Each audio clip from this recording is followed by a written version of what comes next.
started. Remember, if you got your questions from YouTube, just put it in the comments. Put them in the comments, and or we'll get to them later if it's not pressing at the beginning. But as me and Asafo do, we'll just go back and forth with the questions and let Diallo knock them out the park. Go ahead, Diallo. Introduce yourself. Hi, my name is Diallo. People call me Bro Diallo. I'm a revolutionary Pan-Africanist, and I, engage on social media to advocate for Pan-Africanist, revolutionary Pan-Africanist liberation struggle, and to, engage in discourse about, developing our ideas, strategies, and values and protocols for revolutionary struggle. So I'm very happy and honored to be here. Awesome. All right, Brother Asafo, you can get started with the first question. Yeah, so the first question, we'll get right into it. We're glad to have you with us, brother.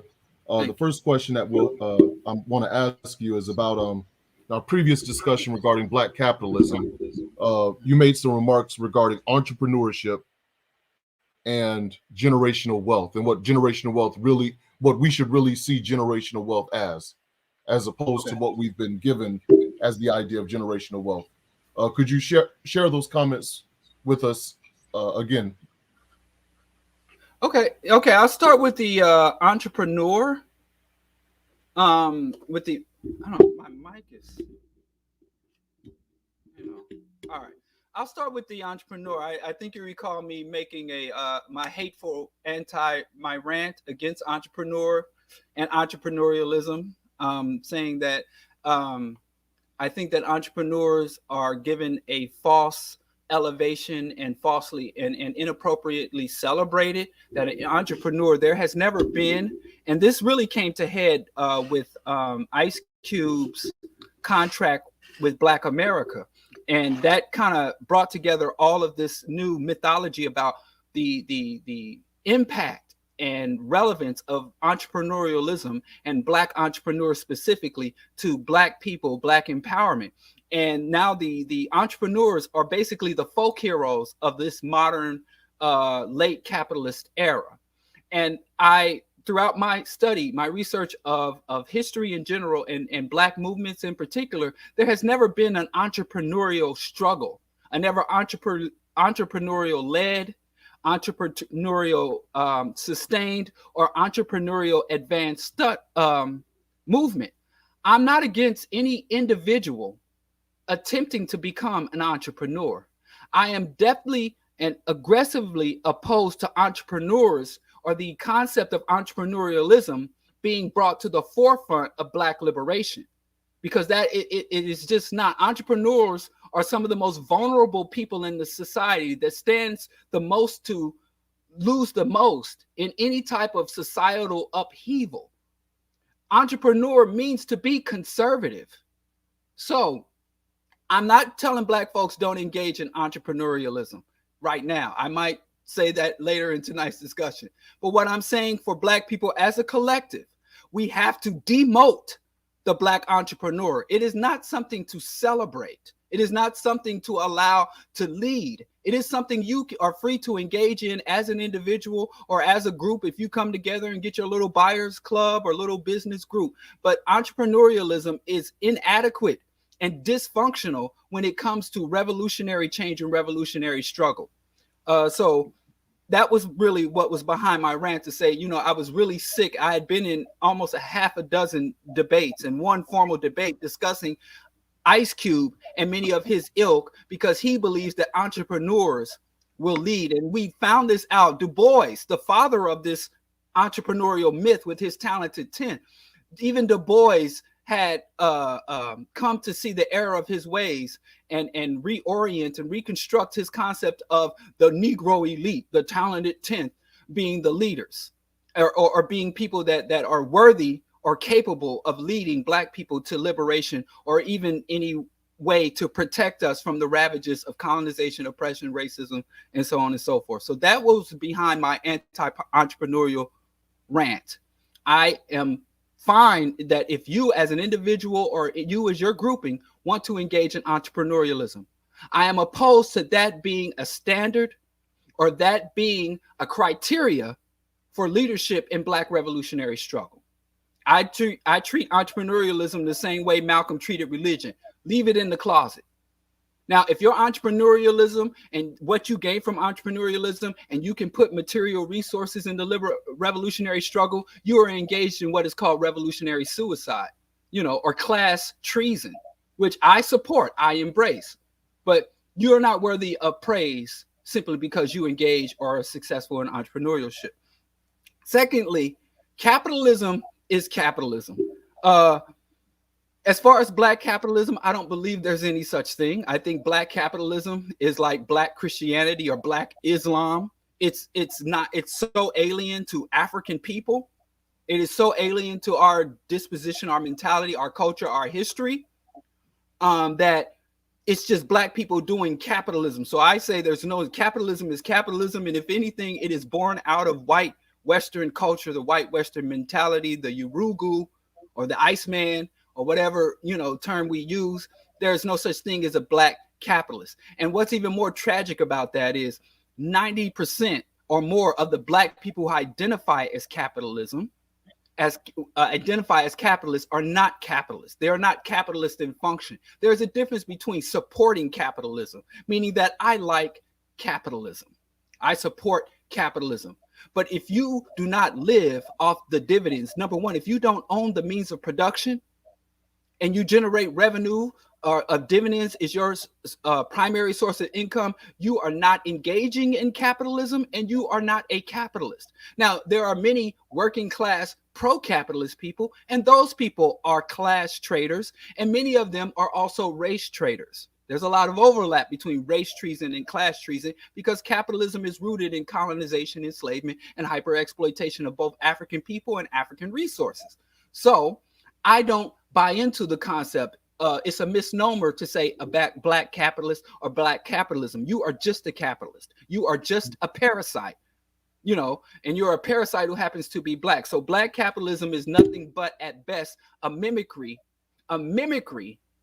of white capitalists. And many of these wealthy Blacks or rich Blacks are not even capitalists. Because let's take, for instance, Michael Jordan. You have on one side Michael Jordan, who has a name, who has a branding, who has I don't even think Michael Jordan owns his likeness anymore. His trademark. Mm-hmm. I think that's been trademarked by a company, has bought that from him. But Michael Jordan is very wealthy. He's a billionaire.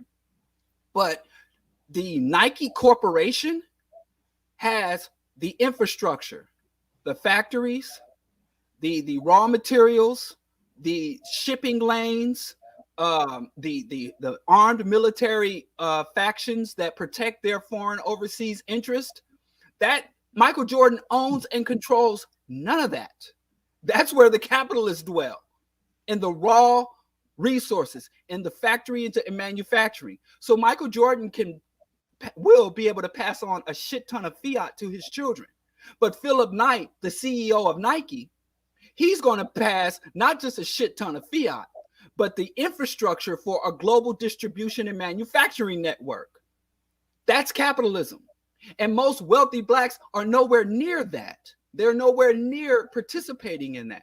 So we have a lot of illusions about what capitalism are, but the capitalists are very clever because they understood that capitalists are such a small minority. There was a socialist philosopher that said the capitalists are so small in number, if we could overthrow them by simply spitting at them, because the spit of the working people could drown them in a deluge because they're so small in number. So what the capitalists did is say, hey, let's give other people the illusion that they have common interests with us. So we'll let people buy this 401ks and now this crypto. They have different ways for working class people, the oppressed, the exploited class, to participate in capitalism, to give themselves the illusion and give their fellow working class people the illusion that they are participants and that their interests lie with the capitalists. So you can go online and say, can I curse? Oh, yeah. Fuck Michael Jordan or fuck Elon Musk. And dozens of working class exploited people will jump in and attack you. Mm-hmm. You know, they will bum rush you, and none of Elon, and I ask people all the time, are you on Ice Cube's public relations team? I'm like, if you're not on the payroll of, it's just weird. It's like when 6ix9ine snitched on the 9 Trey Bloods. I didn't hear nothing from the 9 Trey Bloods. Everybody that was mad at 6ix9ine, I'm like, if you're not a 9 Trey Blood, what the hell are you mad about? What is your problem with this? Over there, that's their business. So it's the same way with capitalists, but black people false claiming. That's what they call it. When you claiming a set you ain't got shit to do with, when you claiming a set that's not on your side but is actually a threat to you, that's called false claiming. And but the capitalists were very, very cunning in that, giving regular people, I got these black stock gurus. There's some brother in jail they claim is a stock genius, and he ain't even eligible to buy or purchase or trade stocks. And the institutional investors, the DuPonts, the Cargills, the institutional investors, the small 1% of investors own well over 80% of stock. And in the stock market, they took a small sliver of the stock market and made it available and gave it to unions, teachers unions, and Teamsters, and all these other little small groups to pull our little pennies together to buy something in stock. So when you're at home working day to day for your job, and then they were like, well, the Dow is down 3%. You're like, oh, Lord. When you work for your money, you don't live off of dividends. That is not relevant to your existence or well-being. And they give us daily, regular stock updates.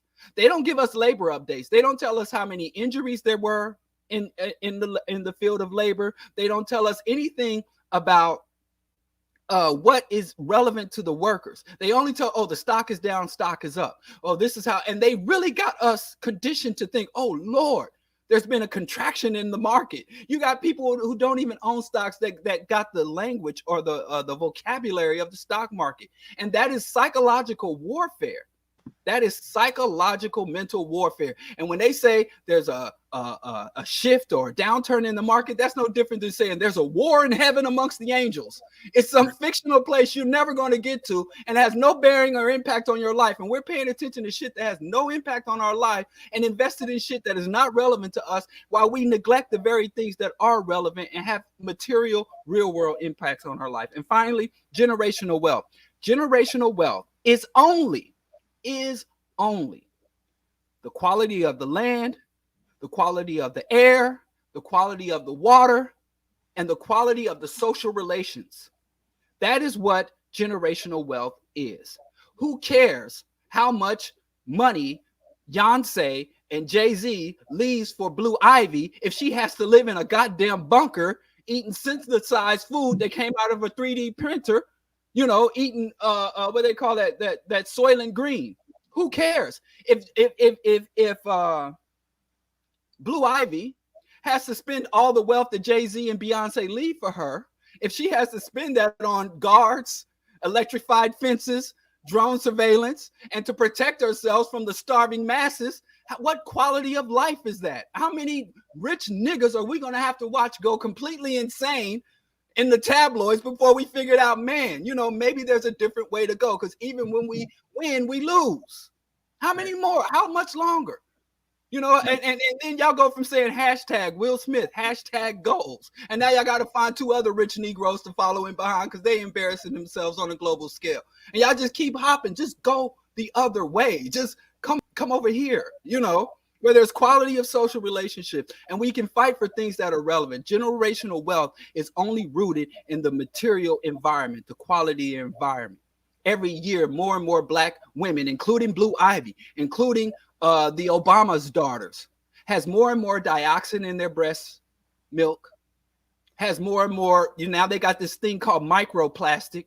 The plastic doesn't biodegrade, but they're finding that it breaks down into smaller and smaller particulate matter that is so small that it becomes airborne, and we inhale it, and it collects in our fatty tissue. And women have more fatty or adipose tissue than men do. So this is crippling women. Evolution, these are evolutionary scale problems, which means that they will be passed down for multiple generations. This ain't just something you can, just stay alive and you can get through it, or my child would have a better life. The life-sustaining capacity of the planet Earth is being destroyed for short-term profits. And we talking about generational wealth is written in a bank account. And we know these crackers flip money like, from doubloons. Remember, everybody, I'm going to chase doubloons. I'm going to chase dollars. Now we chasing crypto. That's not generational wealth because they can flip it on a dime. There are white men in this world that could wake up tomorrow and say, I think I'm going to collapse the dollar just for the hell of it. I think I'm going to raise the interest rate.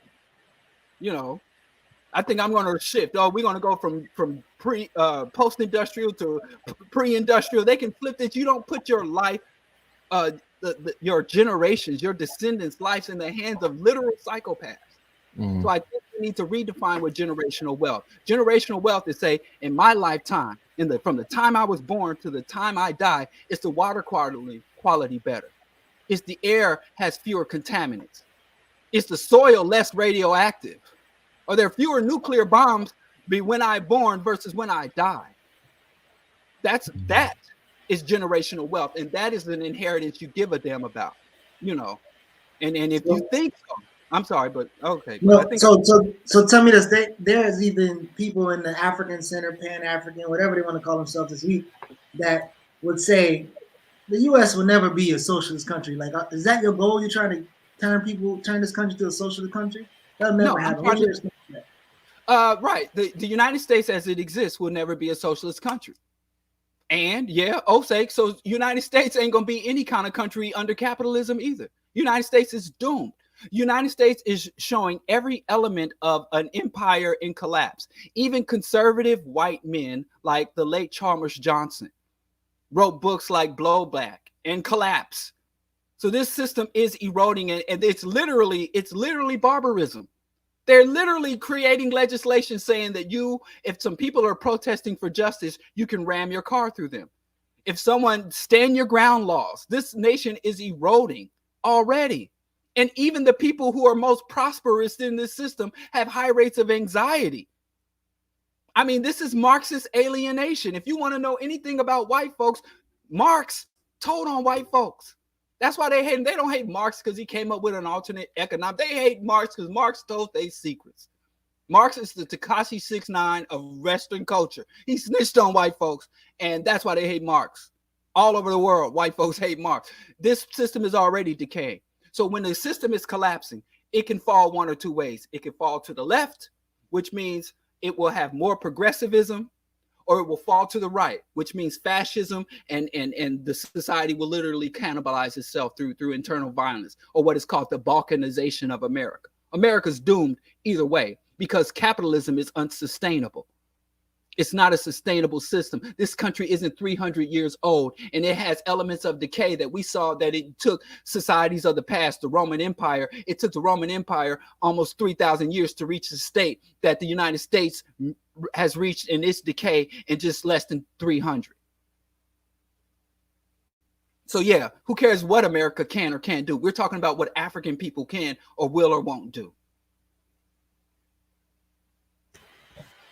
Yeah, I know you read a lot of work from Chris Hedges, and one thing that you said regarding the environment and the death of the ecology of the planet, I remember him making a remark in one of his lectures saying that perhaps like people have theorized that is why that we haven't been able to find intelligent life on other planets, because the energy that it takes to bring forth intelligent life forms or technologically advanced life forms, that energy ultimately dooms that civilization. And it seems that we're at a point now where the energy that brought forth these technological advances, and I put that in quotation marks, will ultimately be our destruction. Hey, listen, he's speaking for white folks. When I read white folks, I assume they're speaking exclusively about white folks. So that's white folks. As far as black people, we know that African technological scientific methodology, Africans were able to build metropolis and establish national, international, regional trade and diplomatic relations for centuries, tens of thousands of years. So he's like, well, there's this issue that white people have even the good white folks, you know, the good whites, that they think if white people can't do it, then it's not doable. So, oh, you can't have a technologically interstellar civilization without destroying yourself, because they really believe if white folks can't do it, you can't have an economy based on trade, trust, cooperation, and sharing. That's not possible. You can't have a society without prisons and orphanages, you know, because if we couldn't do it, how can the Asians, can the Africans, and the Native Americans, and white people? So when you're reading white people, you have to understand, even if it's a good white person, they all came up under the indoctrination that nothing was done before white folks did it, and nothing can be done until white folks do it. So as far as that, he could say that about white folks. As far as black people, when we take back over, then we could have that discussion. But as far as right now, we know for a fact that the Nile River civilizations built up some of the largest cities and some of the largest structures, and had some of the most complex systems of trade and formal educational institutions. And at the exact same time, they had the Nile crocodile, they had the hippos, they had some of the largest lions ever surrounding Abyssinia. So what that tells us is the same thing with the Mayans and the Aztecs, and the 5 civilized tribes of the Iroquois Confederacy. What that tells us is that non-European people are able to create civilization and build up complex societies with complex social relations and advance their technologies without destroying their ecosystems. They're able to build symbiotic human civilization.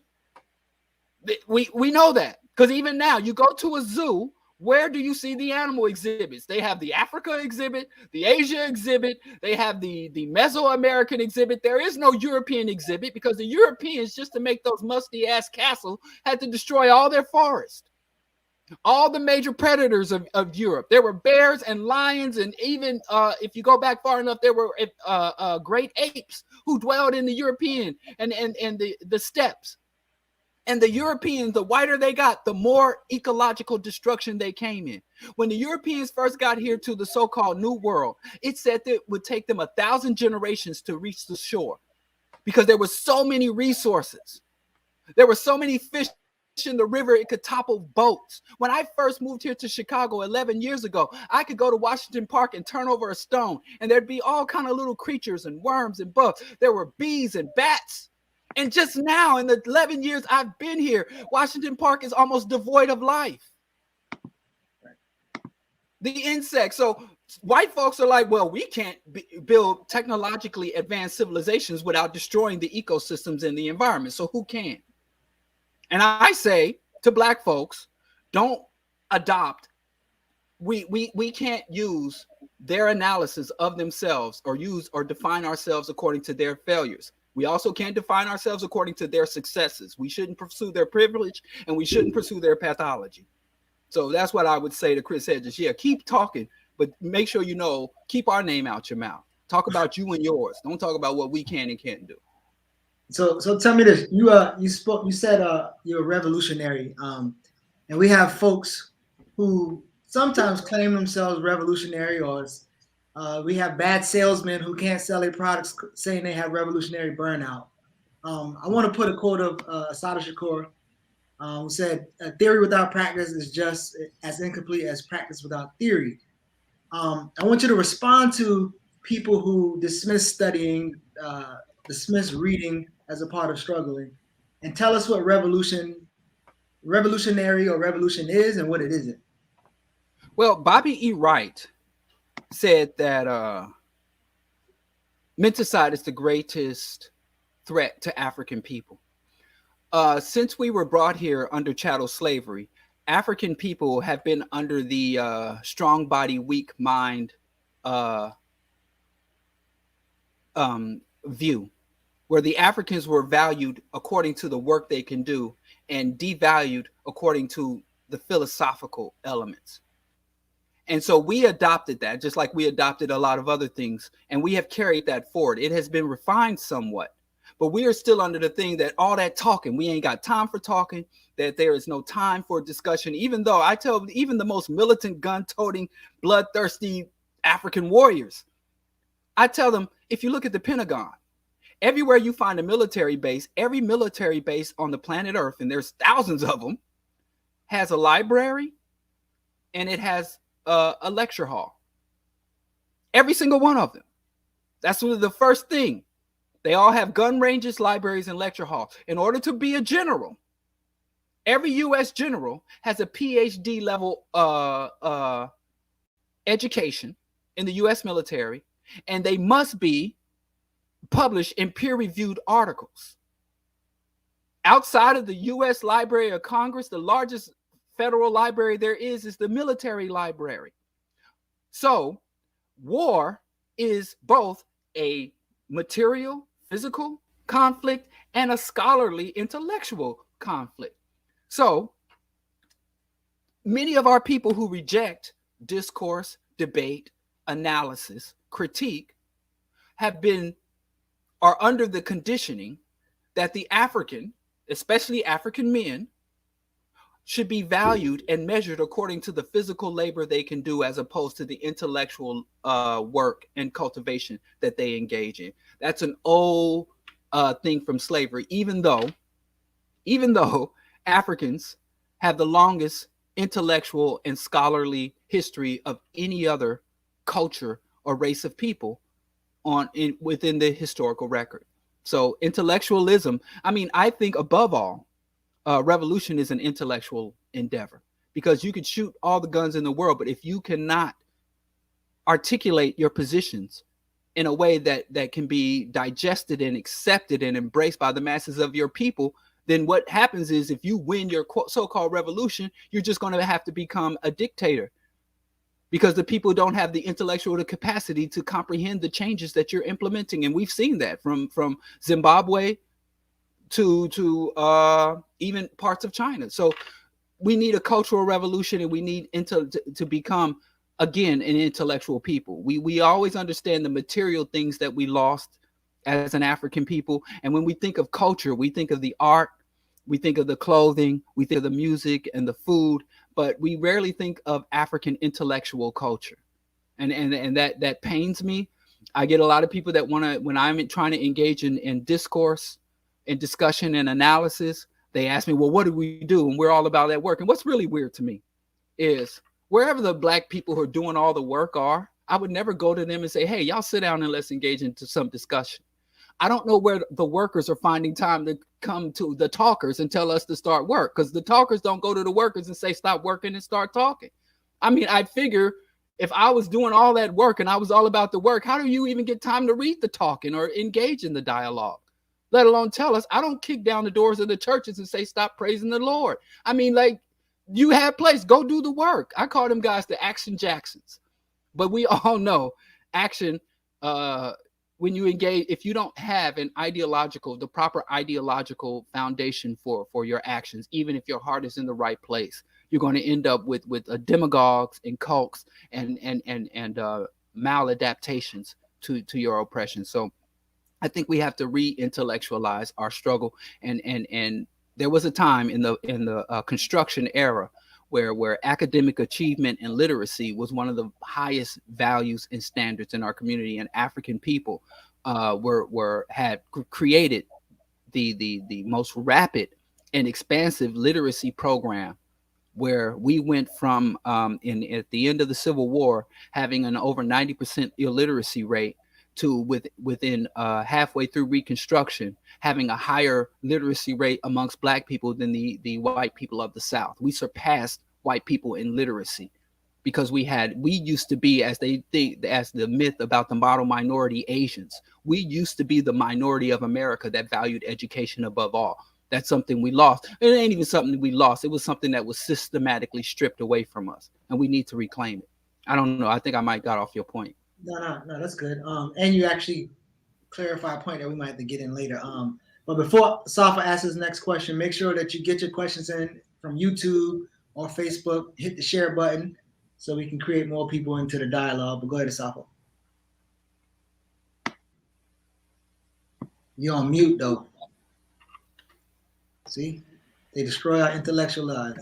The mute monster got me. Okay. So if you could, brother, explain to us the nature of class antagonisms within the Black community? I used to say I was wrong, but I give myself some passes. I'm wrong about this, but it just sounds so good that I say it anyway. So if y'all can let the ministers have standing in our community saying inaccurate shit all the time, I'm going to have something that I say. This is what I used to say: there is no hierarchy amongst slaves. Before you can establish hierarchies, true hierarchies, you must first be liberated. Because if you are under the state of oppression, or we were really enslaved, according to Dr. Bobby E. Wright, slavery is the state where all of your life-sustaining resources and institutions are under the control of another people. That's what slavery is, according to Dr. Wright. So, all this other stuff, being able to vote or engage in negotiations or stand, as white folks say, that Black people can now sue white people in court. We can have our standing in court, and we have our citizenship through the 14th and 13th Amendment. Then we're no longer slaves. But there was never a time where the resources were given back to us that were stolen, or reparations. So, but anyway, so that's what I used to like to say, because there's really no point in Black people arguing about, well, who we are internally, because our ultimate classification is that you're oppressed. Whether you got a Bentley or I'm on a bicycle, we're all under white hegemony. So what the fuck are we arguing about? But there's no denying that there are some serious stratifications within the Black community. But and there's also this new in the post, in the post civil rights era. There was a time where people like Sammy Davis Jr., who was the megastar of the late Jim Crow era, when he would come to Missouri, he couldn't stay at the Hilton. He would have to go to, Mama Bowie's house, and Mama Bowie had a nice little mansion. She was the established Black woman who brought in suitors. Even James Brown in his early days. So when entertainers would come to the major cities to perform, they would have to eat in the Black community under Jim Crow. They would have to lodge in the Black community under Jim Crow. There couldn't be no white man driving a Negro around, so they'd have to get car service from the Black community. So even if you was the ballingest, flossiest Black person, the most celebrated entertainers in that Jim Crow era, you still had an organic relationship to the Black community, and you still had dependency on the Black community. And if you did something to offend the Black community or to be ousted by the Black community, you were extremely vulnerable. Now, you can get to a certain level of economic independence, which there's no such thing, but let's do some more pretending, that where you don't have to see another Black person. You can completely sever your connection to the Black community and still function. And if you are so dead and sick inside, if you can be cut off from your people and still thrive, that's on you. But there's still little lessons that these Negroes have to learn. Like, I was reading this article about Oprah Winfrey lived in this elite gated community and how they would harass and do little microaggressions against her in that community, or how Dr. Dre was involved in a minor traffic accident with one of his wealthy white neighbors, and the cops came and slammed him on the hood of his car. Or we'll hear about some celebrity going into the Geechee store to drop 100 G's, and then when the white people come and spend money, they have an escort to carry their things out to the car. Like we just had a wealthy rapper by the name of FBG Duck, who went to the Gold Coast and spent tens of thousands of dollars in these luxury stores, and his location was leaked, and there were some people there to murder him. And he went to the Gucci store and said, "Can I go out the back?" Now, it is the practice of that a lot of celebrities and prominent people come to the Gold Coast to shop. And a lot of prominent people live there, like Oprah Winfrey, I think, still has a mansion or a penthouse on the Gold Coast. And he asked, like all other celebrities said, "May I exit through the back where you let the elites go?" And they said, "No, go out the front." He walked out the front and was murdered. So even the wealthy Blacks are reminded of, you can't buy your way out of oppression and dehumanization. So what I have to say is the problem is not so much that white people will say, well, this is a rich black or this is one of our accepted. The problem is internally that we believe that there is no hierarchy. We believe that there is an economic or an individual solution to this political collective problem. So the illusions that it creates for us, the wealthy blacks today play the same role that the house slave played during chattel slavery. They give us the illusion of opportunity and elevation while legitimizing the system as well. Say there are rewards to be had in this system if you comply with the system. You too can get this rewards. But just like the house slave, a large plantation, a plantation master and mistress might only need a dozen or so house attendants, where they could have more than 1,500 field slaves. So those coveted spots are limited, and if every field slave on the plantation obeyed themselves and followed the rules, they still wouldn't get there. You know, and that's a real shame. I remember, I think it was David Letterman asked Jay-Z about his the key to success, and I just really wish that one wealthy black person, when they're asked that question, because Jay-Z said, well, it's about my believing in myself, me refusing to give up, sleepless nights and long 18-hour days. And he told all this bullshit about why he's successful. And if Jay-Z had sat there and said, first of all, if you want to be successful, first thing you need is luck above talent and everything else. Secondly, you need to find a need or a desire or an interest of the white elites that you can serve. That's the key to wealth and success. And you cannot find a wealthy, rich, balling ass black person who is not filling a niche or an agenda, serving the agenda, or addressing a want or desire of the white elites. That's the only path to wealth under white domination. But I also say, look, white people, everywhere they went, they didn't go anywhere and join someone's economic system and raise up through the ranks of someone else's economic system. They didn't go to what we now call Ghana or South Africa or Liberia and say, hey, what's you guys' economic system? Because I'm going to learn it and I'm going to master it and I'm going to outcompete you. They didn't come to the Iroquois, you know, to the Choctaws, to the Cherokees and say, what is the Cherokee economic system? Buffalo? All right, I'm going to become the best buffalo hunter and collect more hides than the hunting season and become the best trapper and trader. And I'm going to take over by mastering your economic system. What they did was wipe the table.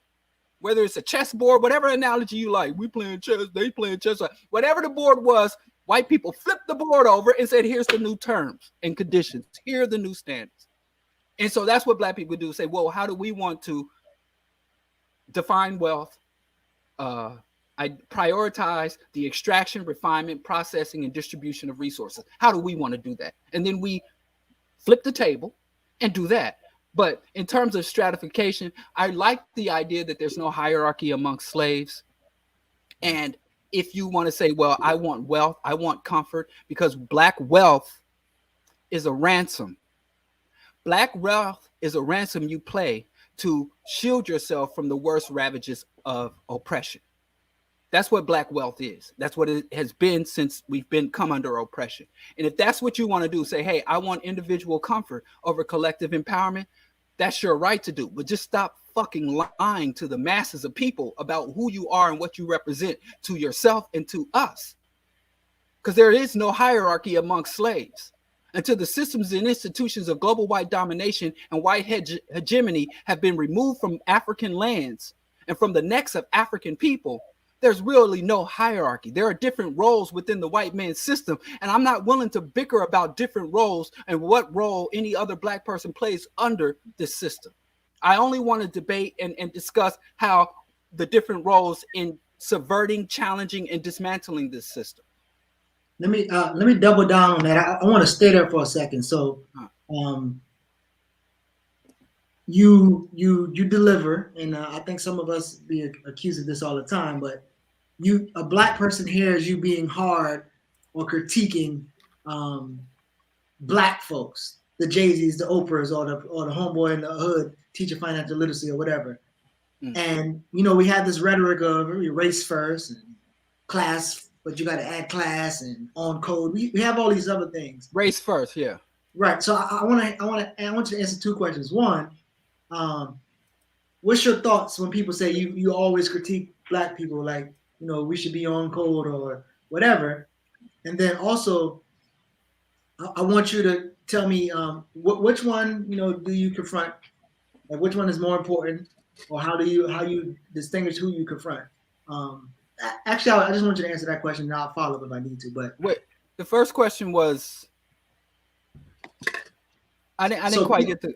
So pretty much when we talk about Oprah and we critique the celebrities and the Black leading people who getting all the news coverage or whatever, we critiquing them, and Black people are like y'all always hating on them, or go get that energy to the white man as opposed to attacking or critiquing Black power. What is your thoughts when you hear this to people who want you to be more friendly and accepting to these people? And actually, I want to ask the second question too. The second question is, are you calling them enemies because they run an enemy ideology, or people who just need to be woken up? So two questions. So first of all, it's funny because when I did the Bro Diallo broadcast today, someone came in there and says that I'm attacking white people and I'm always blaming white people. So I don't know. It just depends on what day you catch me on, because I get accused of focusing on white people too much, and not focusing on Black people enough. And then I get accused of only attacking Black people and never attacking white folks. It's whichever argument is the most convenient at the time. Exactly. So, but I'd like to think, and I don't know if I ever did an audit or a tally of all my hateration. I would like to imagine that the majority of my hateration goes to white folks. But I mean, if it said most of my hateration goes to Black elites, I wouldn't be able to deny it. But what I would respond to say that I attack these people is that, they attack us first. I don't talk about like Ice Cube. Until Ice Cube Ice Cube is a minstrel. And I think Ice Cube is a race traitor and a minstrel for various reasons. But brothers like Keidi Obiawadu, Dale Jones, there have been even the late Dr. Khalil Muhammad. They all already broke down and critiqued and told us about Ice Cube. You notice I started going in on Ice Cube, and it's not when Ice Cube acts a fool. I don't even care when these elites act a fool. I am a Black man who's a member of the poor and working class masses. That's lateral. Those are the people that I am among. That's my class. That's my status. Those are the people I seek to enlighten and organize. So I only start to critique these people is when they start, use social media language, trending in amongst the consciousness of the rest of us. When they start trending amongst the conscious of the rest of us. So I haven't said much about Oprah because Oprah's just been, doing her shit, but she's been over there with the white folks and ain't really been bothering us too much. But when Ice Cube steps up and says he has a plan for Black America, then I'm Black America. So I'm going to critique that. So I don't mess with them until they mess with us. I don't say shit about them until they put themselves in a position they belong in. So I ain't said nothing to say about Trick Daddy. When Trick Daddy came out with the Booty Eating Club, I didn't write a critique. I didn't talk about it. I'm like, that's Trick Daddy do the Booty Eating Club. But if Trick Daddy said Booty Eating Club is going to empower the Black community, or booty eating is nutritious for the health of the Black masses and will help us overcome diabetes and high blood pressure, then I will start to say, whoa, Trick Daddy. And then I'm going to have to critique and dissect what Trick Daddy is selling to us. That's all. So I had nothing to say about LeBron James. I could give two fucks about ball chasing and ball chasers. But when he goes and opens a school and says, well, this is the formula, and I'm doing something on behalf of the poor and working class Black people. I am creating a structure, and I'm creating a plan for it, and I'm training leaders of the future. And then I have to say, well, let me look at the school. Let me look at the curriculum. Let me look at the physical structure. Let me check out who the administrator is. Let me check out where the money is coming from, because these celebrities never put up their own money. They put up their name. Like Jay-Z, the most honest thing he ever said was, my presence is charity. You know, and we didn't really run with that. We didn't really take that. And when he told us, he said the quiet part out loud. So I only go at these rich blacks when they come at us. I'm defending my class. So when they start to try to penetrate my class, speak on behalf of us, or improperly influence us or deceive us, then I don't try to talk to the celebrity. Somebody said, you know, you should talk to Ice Cube. You know, like Ice-T just came out and said some shit about black violence. I love Ice-T. I'm not even going, I got to stop talking because I'm about to start spitting Ice-T lyrics. Rhyme Pays is one of my favorite albums. But when he came out and said that shit, I had to tell Ice-T, shut the fuck up. You don't know what the fuck you talking about. You know, go lay up with that silicone doll you married and leave us alone. Like Dr. Clark said, if you go over there, stay over there. And if you go over there, hey, that's on you. But don't try to go over there and put a toe back in the hood or put a toe back in our struggles. Don't try to speak to our suffering when you're profiting from our suffering. So that's what I would say. I don't fuck with the celebrities unless they fuck with my people, my class, my social strata. When rich black folks are doing rich black folks weird shit, I don't have shit to say about them. But Dave Chappelle come out and on the special, and I see black people, even activists in the community, Dave Chappelle's the GOAT. Dave Chappelle, I'm like, wow, Dave Chappelle has entered the consciousness of the black masses. So I got to hit my people, the people that I can reach, use what little platform I have to tell the people, yo, Dave Chappelle ain't down for us. And here's the reason why. These are the problems with what Dave Chappelle's asserting. And then I have to talk about black people like it's just jokes. And I'm like, no, black people have been violently assaulted by jokes. And there have been whole published books called Nigger Jokes. You know, when Al Jolson got up and said, Mammy, hey, it's just a joke. No, jokes are very damaging. And then I even had to go and talk about how the Nazis use humor and art to dehumanize the Slavs and the Jews and other populations. So I only talk about them rich niggas when they come messing with us. If they stay doing rich black folk stuff, you know, when Will Smith is posting pictures of himself in Dubai, I don't care. But when Will Smith is telling inspirational quotes, telling the rest of the black masses how we can succeed, and I know his path to success is suicidal, it's mass collective suicide. If we all embrace that, I got to call it out. So you tell the celebrities that have no organic connection or relationship to the black community to leave us alone. And I swear to you, I don't say their names. Just go form booty eating clubs like what's that? Like Trick Daddy. And I swear to you, I will not judge you. So we're gonna take a quick detour, really quick. Right. In the comments, I hope somebody don't go Google me and see if I said anything about the booty eating club. I don't recall commenting on it. I don't believe that I have, but you know, people love to go and Google my name and booty eating, and so oh, you did say something about Trick Daddy. They're gonna fact check whether or not. Yeah, you but I don't believe. I'm going to stand by. I didn't until you find out that I did, and then I'll have an explanation for that too. Okay. So someone asked, Shan Shableek Richardson asked, what about Boyce Watkins? So he's a grifter. Yeah, this brings up a larger question regarding the gurus, the internet celebrities, the self-appointed black influencers that tell us, well, the way you're going to be able to, build black wealth or, achieve black liberation or whatever is by, saving your money and investing and all this other nonsense. So what about Boyce Watkins, Brother Diallo? What about Boyce Watkins? What about Jay Morrison? What about these other, as you call them, grifters? Yeah, I mean, he's a multi-level revolutionary, multi-level marketer. He's a Ponzi schemer. I mean, and he's been so exposed. That's why I love when him and Yvette went at each other's throats, because they were both right. And I just think it's so disgusting when you know you've been working with somebody for years, but you only tell their dirt when you have a rift with them. So you're not telling their dirt to protect the Black community from their corruption and deception. You're telling the dirt for vengeance, which is corrupt unto itself. So if you know, I've been working with like brother Chauncey for years. He and I work, organize together, strategize together, and then me and him fall out. You know, he eats all my vegan peanut butter cups, and I come out like, let me tell y'all about Chauncey, he ain't real. And then Chauncey jumps online and be like, let me tell you about bro Diallo, he ain't real. Then we ain't doing this for y'all. You know, we are hustlers.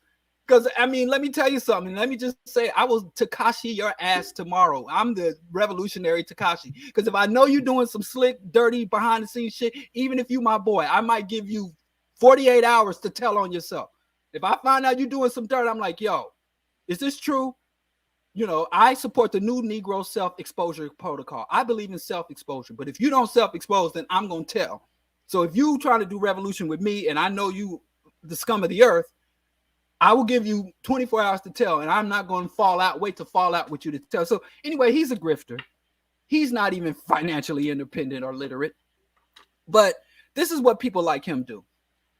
You have the dominant society and the dominant conditioning. So our oppressors who control the media infrastructure, the educational infrastructure, who have been indoctrinating and manipulating Black people for generations, have some fundamental things that they impose on us as a collective. So if I want to be a Black leader or a Black voice, I can look at what white folks have done to Black people, and I can simply piggyback on that conditioning. Or those are people who work off. Black people are primed to accept certain things as normal or acceptable or aspirational. So if I want to be a Black leader, I know Black people are primed to be religious. So I can adopt some religious rhetoric and tweak it a little bit.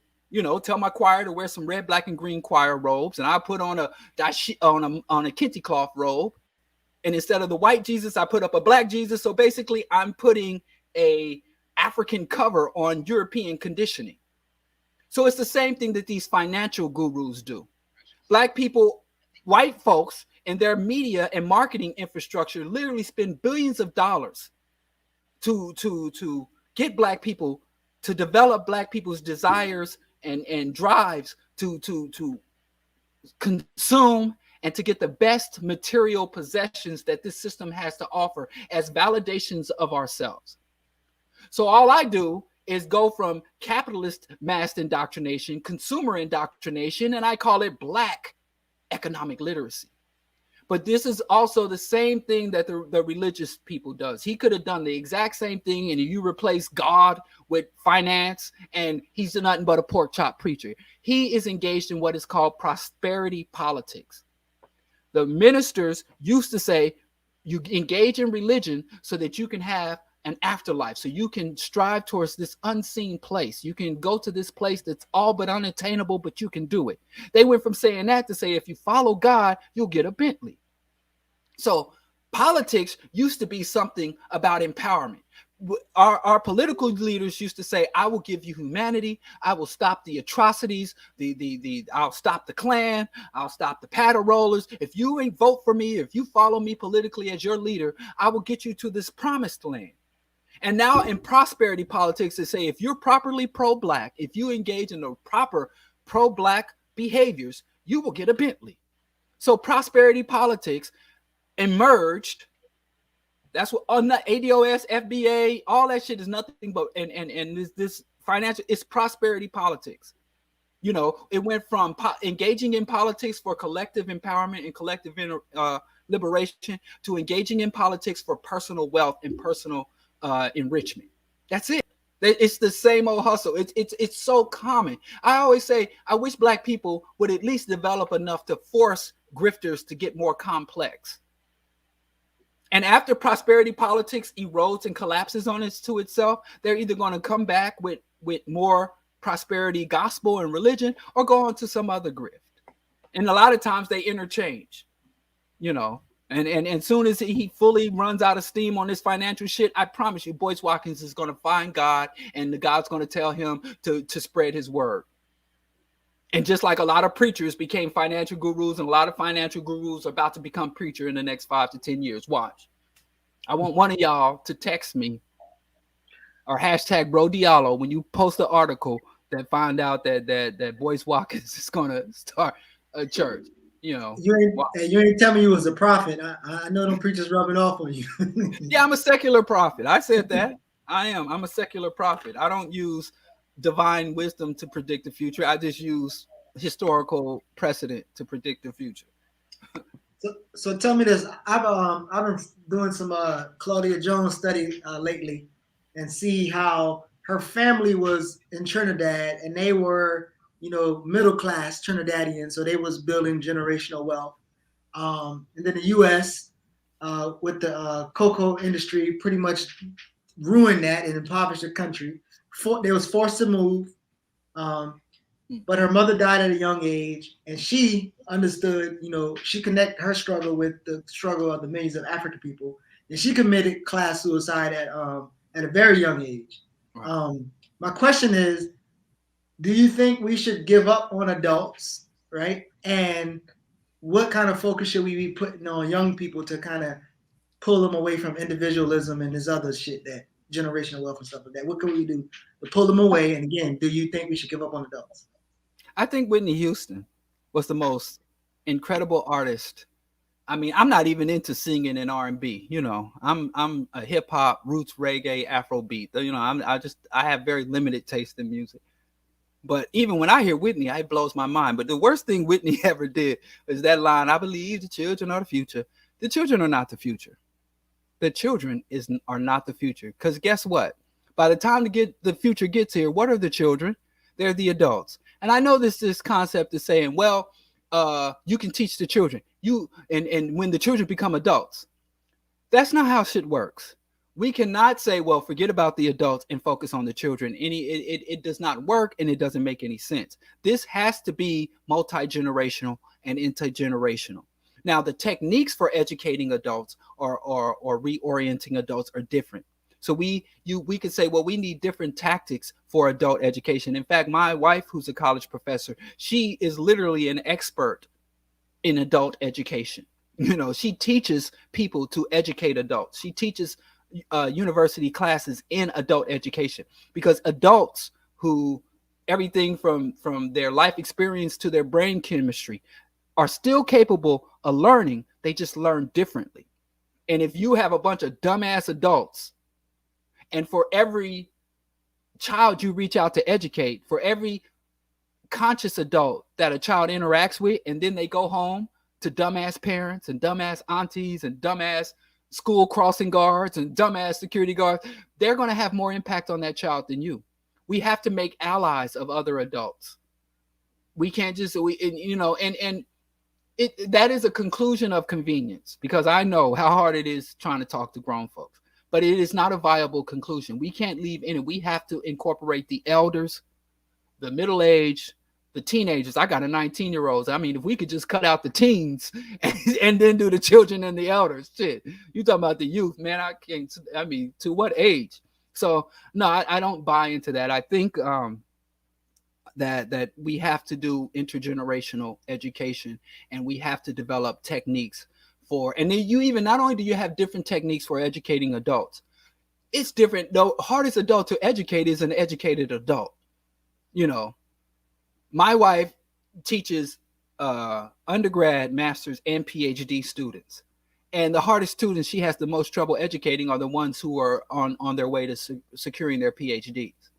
So I don't believe in focusing on the youth. I think that is a losing strategy, and I don't think it's a strategy that has ever been successful in any liberation or justice struggle. And even if you read, there's so many examples, like Che Guevara, when he went into the Congo, and he talked about how the elders, how one of the best guerrilla fighters he had was like a 70-year-old man who was born into colonization and lived his whole life into colonization. And he was radicalized, became a card-carrying communist, and then later became a guerrilla soldier, in the muck and the mire in his 70s. So I think that it has to be all of us or none of us. Okay. All right, so before Asafo get to his next question, we're gonna extend it a little bit more when we have Reverend Dr. Diallo here. We're gonna go a little bit past the hour, so make sure you get the questions in from YouTube and Facebook. Go ahead, Asafo.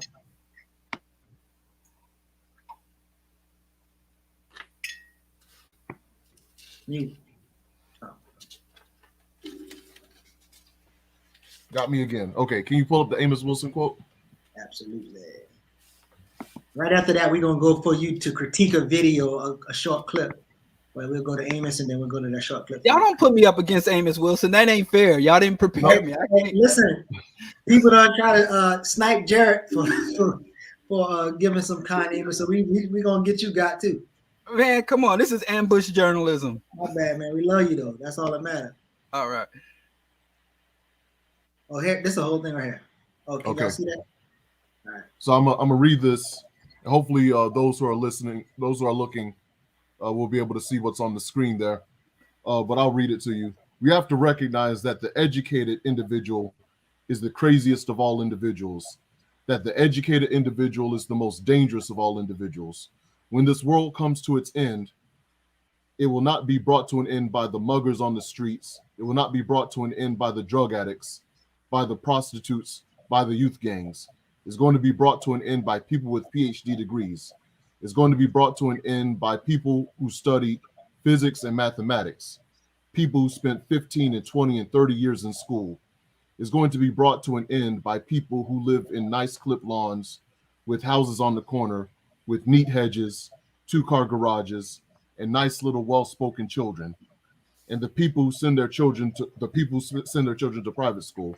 And one morning they'll go off to work and give their wives a nice little bourgeois kiss, and they'll go and sit in front of their console of their computer, then proceed to blow themselves up along with the rest of the world. What kind of education is it that leads to these kinds of people? These people are being educated into madness. Yeah. So what I want from you, Brother Diallo, is just to respond to that quote, kind of like a Rorschach. Whatever comes to mind when you hear that. It's absolutely accurate. I actually had read that quote when I was beginning my undergraduate formal education. And my wife, when she was in school, she used to say she would write in the margins, "Don't educate yourself out of your mind." But I would say that just in a semantic position, that education is different than training, as Dr. Bobby E. Wright said, because Bobby E. Wright encouraged Black people to get formal education, or what he would call training. He said that training puts you in a position and gives you the skill and the understanding to perform a task. But he said education, which means to bring out. The word educate means to bring out what's innately there. To train someone means to input. So he said that we can get training from white institutions, but our education must come from our community. And that I always say a revolutionary indoctrination is more important than a formal education, because it bothers me that every spring, in a couple of months, you're about to see Black people will be sharing all over social media these links of a 14-year-old Black child that graduated at the top of their class at 12, 14, math genius, and they're going to Harvard, they're going to MIT. But you never see articles about how they came out. You only see the articles about when they went in, these little Black geniuses. And I don't know of any other population that takes their best and brightest and puts them into the institutions of their enemies. And even if your child must go into the institution of your enemies, every Black person, every Black child should not be able to reach their even adolescence without a full-on African education of understanding who we are, what our position is in this society, and what our trajectory, agendas, and ultimate outcomes that we want for ourselves should be. So you can't depend on education alone, or what is called really training or mass indoctrination. So Bobby Wright encouraged us to go to school to get skills, and not just, to be a plumber or a technician, or you can also having philosophy, critical analysis, knowing how to write a coherent paragraph and sentence. Those are skills, intellectual and labor skills, but at the core of everything must be the ideology. I don't care about those little kids unless I know those little kids have a Pan-African ideology. You know, it blew my mind how Black people were celebrating Hidden Figures. To me, that was one of the most tragic movies. And it literally frightened me how Black people were like, oh, Hidden Colors. It was a Black woman that put the white man on the moon and put those satellites up in the sky. You know, it blew my mind that we couldn't see past, like, this is tragic. That woman had no business doing that shit. That was a misappropriation. And we understand when people rob us of our material resources. We even understand it when they culture vultures. But the greatest theft they take from us is our intellectual brain drain, stealing our intellect, our creativity, our brilliance. And I never even hear people complain about it. In fact, when we see blaring examples of white people robbing us intellectually, co-opting our intellect, remobilizing our intellect to service their agendas, we celebrate that shit. It blows my mind. So I agree with Amos Wilson on everything he said. That is, but I think I still encourage Black people to get formal schooling and formal education, but without a Pan-African ideology, it is a threat to us more than an asset. There used to be these T-shirts Black people wore in the in the 90s called, they had a symbol called danger, educated Black man, danger, educated white woman. And the way Black people interpreted that was that educated Black man is somehow a threat to the system. But those danger, I always interpret as that this person is a threat to us. You know, so he's absolutely right. I think the way to avoid that is ideological training, ideological cultivation combined with formal education is the way to negate that. But you know, it's a losing sum. I would prefer, you know, that we not go into their institutions at all. I think like the universities have admissions test. I think African people, we need to start giving our own admissions test. Like, I'm not going to send my child to school unless they have the grounding to understand what they're learning. And even my wife, who is a conscious Pan-African revolutionary Black woman, would have to, you know, come home and deconstruct and reconstruct her lessons and her scholarship. So if I could real quick, Geechee, you mentioned just a real quick point. It's interesting that you mentioned Hidden Colors. I'd read, you mentioned Chalmers Johnson at the beginning of our conversation. I'd read his book Nemesis, The Last Days of the American Republic, and I have it on the bookshelf right now. And he talks about, I would always recommend that people, before getting to, when Hidden Colors came out, I would tell people, Hidden Figures. When Hidden Figures came out, I would tell people, please go read his chapter on how the American empire is trying to expand into space and how they're trying to weaponize space and put weapons up there that they can use against terrestrial targets. Please read that before you start celebrating Black women putting white people and the American empire out in space.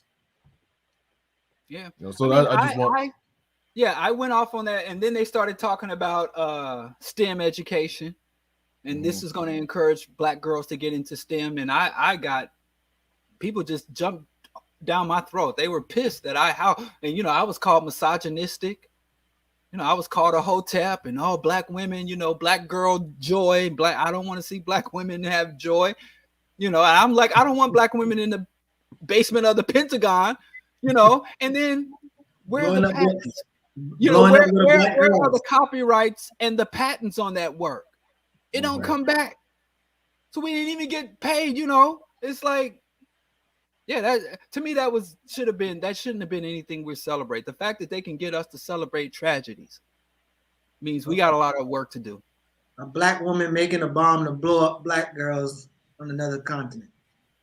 It's rough. Yeah. I want you to respond to this. I want you to respond to this news clip. Report on the news. For years, every day was a struggle for Carletta Johnson, just being a single parent with no help. That was really, really hard. Even harder with no car, little family support, and only a part-time job, which also meant for her no health care. She was relying on government-subsidized housing and food stamps to feed her 3 children. As for her paycheck, it was no more than $600 every 2 weeks. That's every 2 weeks for you and your children. Right. And some days, I was sitting in the parking lot just crying. And I'm like, okay, get yourself together. But it was all she knew, raised by a single mother herself, forced to grow up fast to help care for her 5 siblings. More than 1,000 miles away in Phoenix, Arizona, Jonia Coleman has a similar story. I grew up in a single-parent household with my mom, and I had 7 other siblings. My mom was on government assistance for a while to be able to help feed us. This is generational poverty. People are often born into poverty, and it's been poverty that their mother, their grandmother, etc. has experienced. For a family of 4, it's defined as making less than $26,000 a year. More than 38 million Americans live in poverty. For Black Americans, it's 1 in every 5, higher than Latinos, Asian Americans, and more than double the rate of white Americans. And it spills into all aspects of life. More chronic health issues, higher rates of divorce, and abuse or neglect. Climbing out can seem nearly impossible. It often requires a new job or a degree, much harder with fewer resources like transportation and childcare. That was Jonia's reality until 2 years ago, thanks to Live and Learn, where she gained support, new mentors, and a new mindset. They're trying to help me with my credit, all type of things that they offered to me to get myself back in order. Having somebody that makes you feel safe, having a cheerleader, having an advocate, having somebody that is by your side no matter what happens. Back in Atlanta, Carletta is also defying the odds, recently moving into her own home for the very first time. She got her certification and became a teacher, now with big hopes for her own children. My dreams for them is for them to grow up and just live a life. Don't have to worry about things that I had to worry about as a child. Hoping she is the one to finally break the cycle. Blaine Alexander, NBC News, Atlanta. Hey, NBC News fans, thanks for checking out our YouTube channel. Subscribe by clicking on that button down here and click. I got a little impressed, but go ahead. What do you want? Well, response. Go ahead. I think Black people have to ask ourselves a question. Are we poor due to oppression, or are we pressed because we're poor?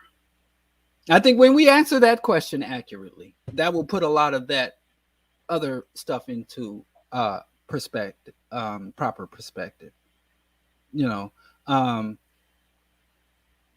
and I mean, that's that. And like I said, they love shuffling the cards, okay, I was poor, now I'm rich, now I'm rich and I'm poor. There was also a report that I think would balance that to show that Black people, when they do reach middle class or greater status, it doesn't last more than a full generation. So even if you work your way out, you go right back in. Our poverty is a byproduct of our oppression. So if you're really anti-poverty and you're not fighting systemic oppression, you're just part of the cycle, the exploitation cycle. And for every Black you pull up out of poverty, there's going to be 1,000 more that fall right back into it. So we got to get rid of our overall vulnerability. Now, I'm not against that woman taking steps. I relate to that. I was a child of a single mother, and my grandmother raised 6 kids.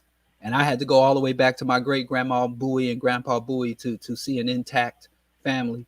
And like I said, my grandmother raised 6 children, including my mother, as a single mother. And then my mother raised us as a single mother. But all of my mother's children, me, my brother, and my sister, we're all, married and stable 2 couples. And my brother and I both have advanced degrees. My sister has training as a beautician. And she has like the beautician license that allows her to open a school and train other beauticians. So we made it out. Oh Lord, so, but we're just as vulnerable, maybe even more vulnerable than my mother was and my grandmother was, because at the same time we clawed ourselves up and pulled ourselves up, which is a myth. I'm just using that facetiously. We haven't been able to construct the family bonds and the interdependency and cooperation and support that I had growing up, you know. So there's things you gain, you know, you can pay your bills on time, a better, higher credit rating, and you know, maybe your car is paid off, but those larger communal emotional supports. And I even know young people that are children of millionaires, and they're having to get the psychological supports for everything from depression. I know some Black youth that go to some of the most elite schools. Their parents put them in the most elite schools, and they call and tell me, "Oh, my child is suicidal, bro, Diallo. My child is this and that." You know, so you trade one problem for the other. But I have no issue with Black people, like sister becoming a teacher. But it disturbed me that after being in poverty and having generations of poverty, and finally becoming a homeowner and raising up 3 children, and I just want them to live life, you know, instead of saying, hey, I want them to grow up and be educated and make sure that our people, you know, there's no collective obligation, there's no collective struggle, there's no collectivism in that. So she's on par to become a class traitor or whatever else. So I think that's unfortunate that it doesn't seem that she really took anything of lasting value from her in poverty, you know, from sitting out crying and struggling to feed your children. And you have no critique of the systems that brought you to that condition. There's no analysis. I mean, she went to college and got a college degree to become a teacher. I think you have to have a master's degree or a teaching certificate at the least, and didn't learn any type of class or systems analysis to understand poverty. So, I mean, we were winners and losers at the same time. I'm happy that that family made it out of poverty if they did, but you know, the poverty of ideology or collective poverty can't be solved without collective action. I'll just say, because that's actually my first time seeing that clip as well, and I'll just say that you know, we're constantly it's a seductive form of propaganda. We have to understand that this is ABC News that we're talking about. So extremely seductive form of perseverance pornography, wherein we're being told, oh, well, it's, you know, this program, you know, we're always, you know, we're not talking about actual widespread policy. We're not talking about the gulf between the haves and the have-nots and the overwhelming upward transfer of resources and money that has caused a lot of this poverty, you know, in general, widespread. You know, we're just talking about mindsets. And this great little, you know, nonprofit program helped this lady see, you know, that she had, you know, a bad mindset. And when they helped her change her mindset, everything switched, turned around, and she was able to, you know, make it out. You know, so the message is, you know, oh, don't critique capitalism. Don't critique the system of white supremacy. Don't critique. No, just change your mindset and everything will be fine. You know, change your mindset and, you know, expand your network and you'll be fine. You know, so, I mean, that is precisely the type of message that ABC News would put out.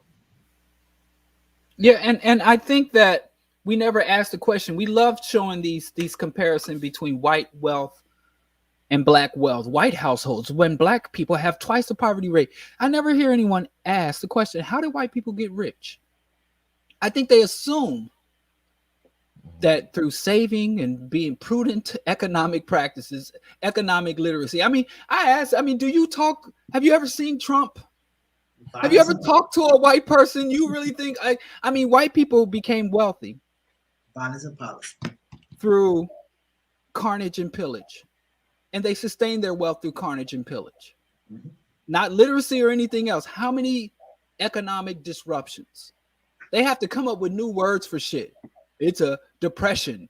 It's downflation. They had to literally invent word hyperflation. They invented words out of nothing to describe how fucking dysfunctional their economic practices are. Mm-hmm. Not to talk about like the Great Dust Bowl and the fucking Exxon Valdez spill or the pipeline bursting in the Gulf of Mexico that literally caused an incalculable level of ecological destruction where there isn't enough money in existence to pay for those damages. So their money is fiction. Money it is fiction, and they are rich because they engage in perpetual pillage, and carnage. And any source of white wealth that you look at, whether it's an individual wealthy family or a wealthy system society, I don't care if, and we love talking about Bernie Sanders loves to throw up the Scandinavian countries in our faces. Mm-hmm. But if you peel back one layer of their history books, pillage and carnage.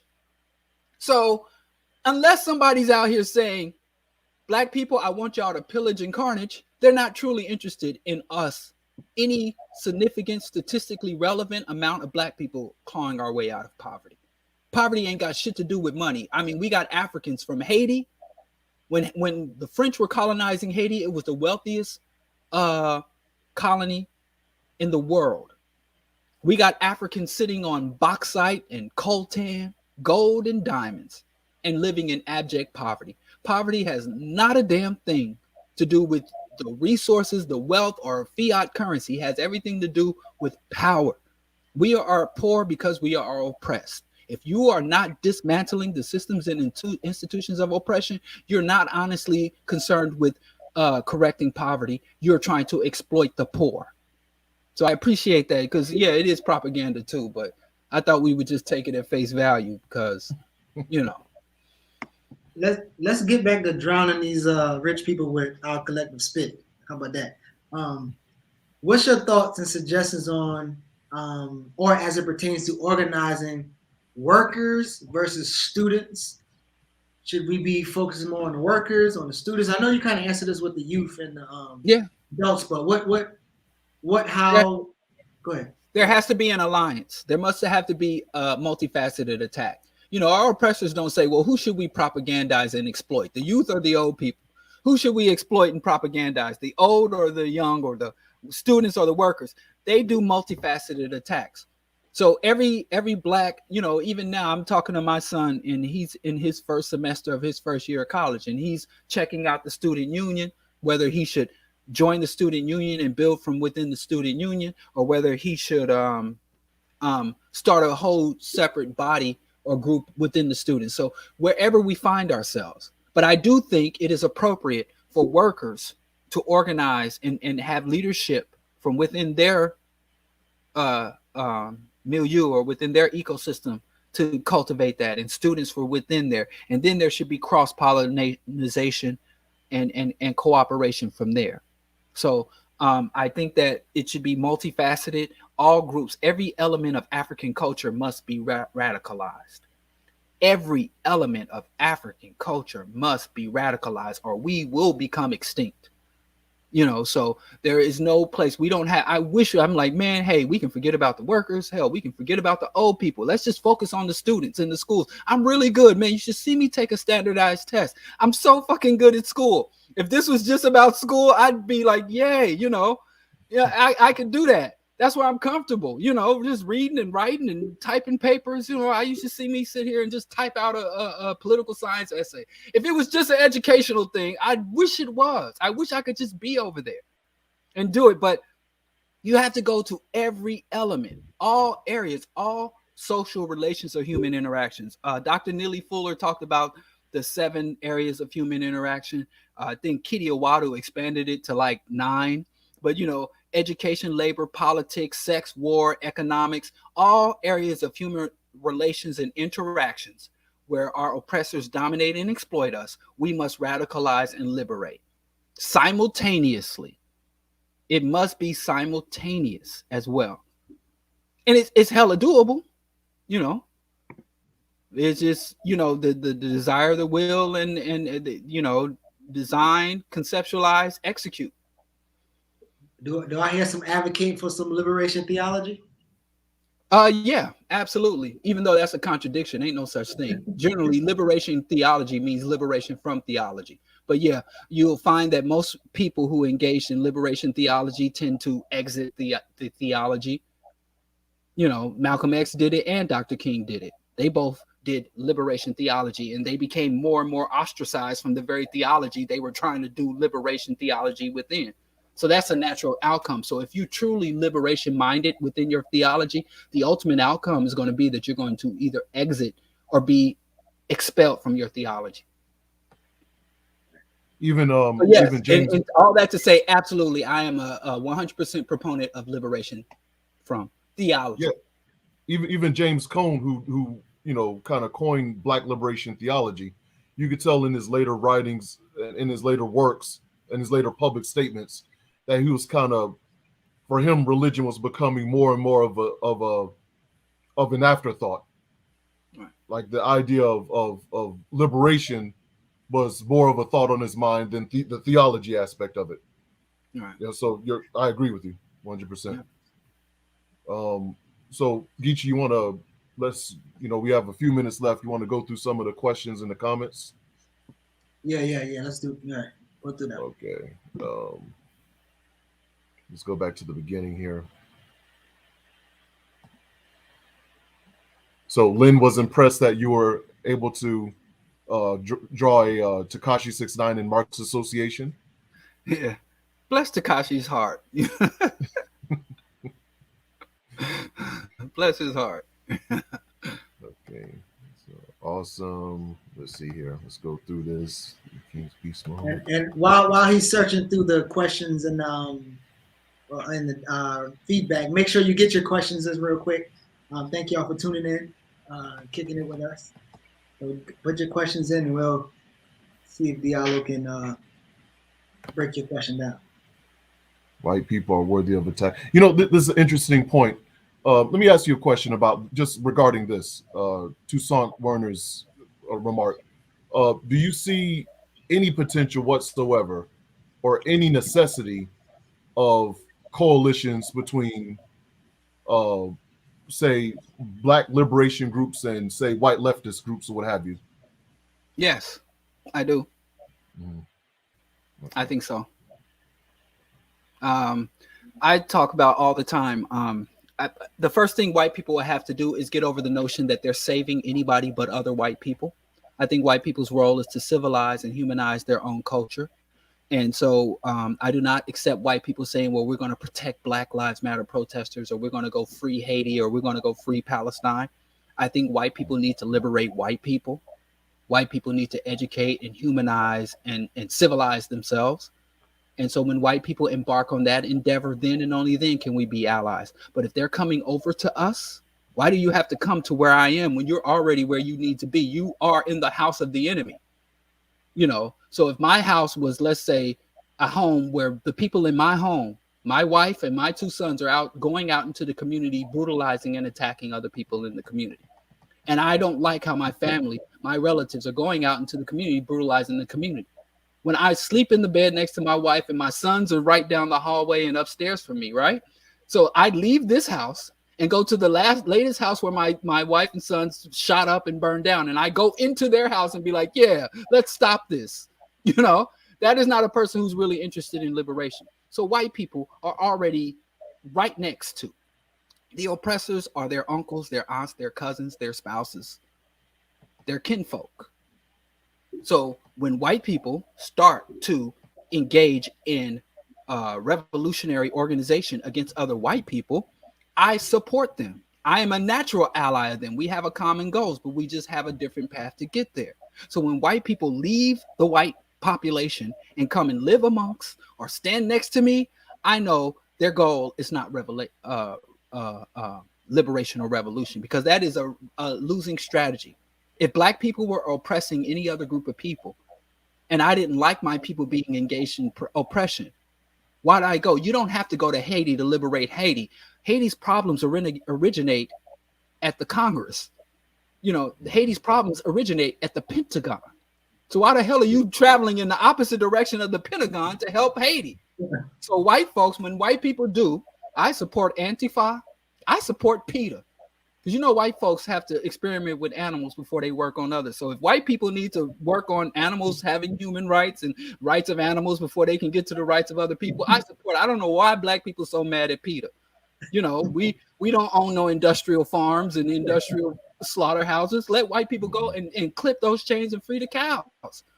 If they get enough experimentation of freeing cows, maybe they'll turn around and learn to free themselves. So yes, I support the white left. I super support the white radical militant left. I pray bless their hearts. And I do think when they get their shit together, there can be coordination and cooperation. But that's down the line. So Absolutely. while you're looking through those questions, I want you to oh my bad, I didn't mean to take that off. You can put it back. But while you're going through those questions, I want you to answer this question. So we talked about the different segments in our liberation struggle, and we know that the Black Girl Magic have a critique anytime you try to critique Black women achieving. Just like the Jewish, the Jewish. What is the thing? I'm blurting the word. What is it? What? Anti-Semitic. So when you think about the LGBTQ community, do you find caution in addressing or confronting people of that community who might have anti-African ideology or rhetoric?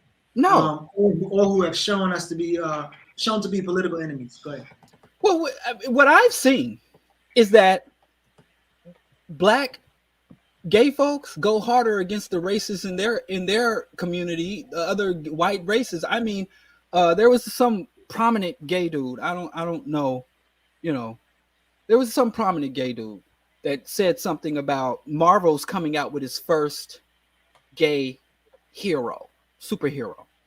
And this white boy said, well, it's really tragic that the first gays, and it's the dude from Atlanta, the gangster rapper, Paperboy from ATL.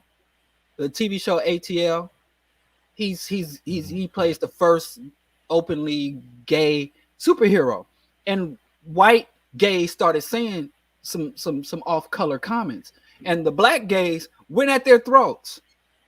So, I'm not an authority on their community, but they go at racists, within their cipher. I mean, here in the house and ball community here in Chicago, the black house and ball people are militant against white house and ball performers coming in and trying to appropriate and dominate. So to be honest with you, I don't have any problem critiquing a gay, straight, heterosexual, cisgendered, transgender racist. I will call them the person out for being racist. I have no issue with that, and I've never had a member from the LGBTQ plus community come at me for my critiques or attack me as being homophobic or transphobic or whatever. Never, because of my critiques and ongoing dismantling of the mainstream pride movement.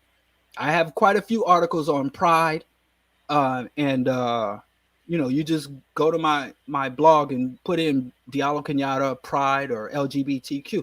And I have criticism, and I never had a gay person say, how dare you talk about this person because they're gay, or because they're trans. I've never had that experience. So I think Dave Chappelle is promoting another myth to our community that, oh, you can't say anything about gay people. No, you just can't say. That's like saying you can't say anything about Black people. You can't say any racist shit about us. But if your critique is sincere and accurate, then by and large, I've never experienced that. In all of my critiques and critiquing a gay individual, because I'm not going to critique a gay individual for being gay, and I'm not critiquing the pride movement for anything other than appropriating the legitimate repression and discrimination that their people suffer and bring it in. Like one question I had asked, if the pride movement is about liberation, how come they got a day at Disney and they put the pride flag on cola cans and they invite police to paint their cars the rainbow and drive? I said, they didn't have a Black Panther Day at Disney. Like real liberation movements don't get a day at Disney. There's never going to be a EFF, Economic Freedom Fighter Day at Disney. So this is not a real liberation movement. And the gay folks come out and be like, yeah, you're right. Whatever. Yeah, that's true. So I haven't ever experienced that.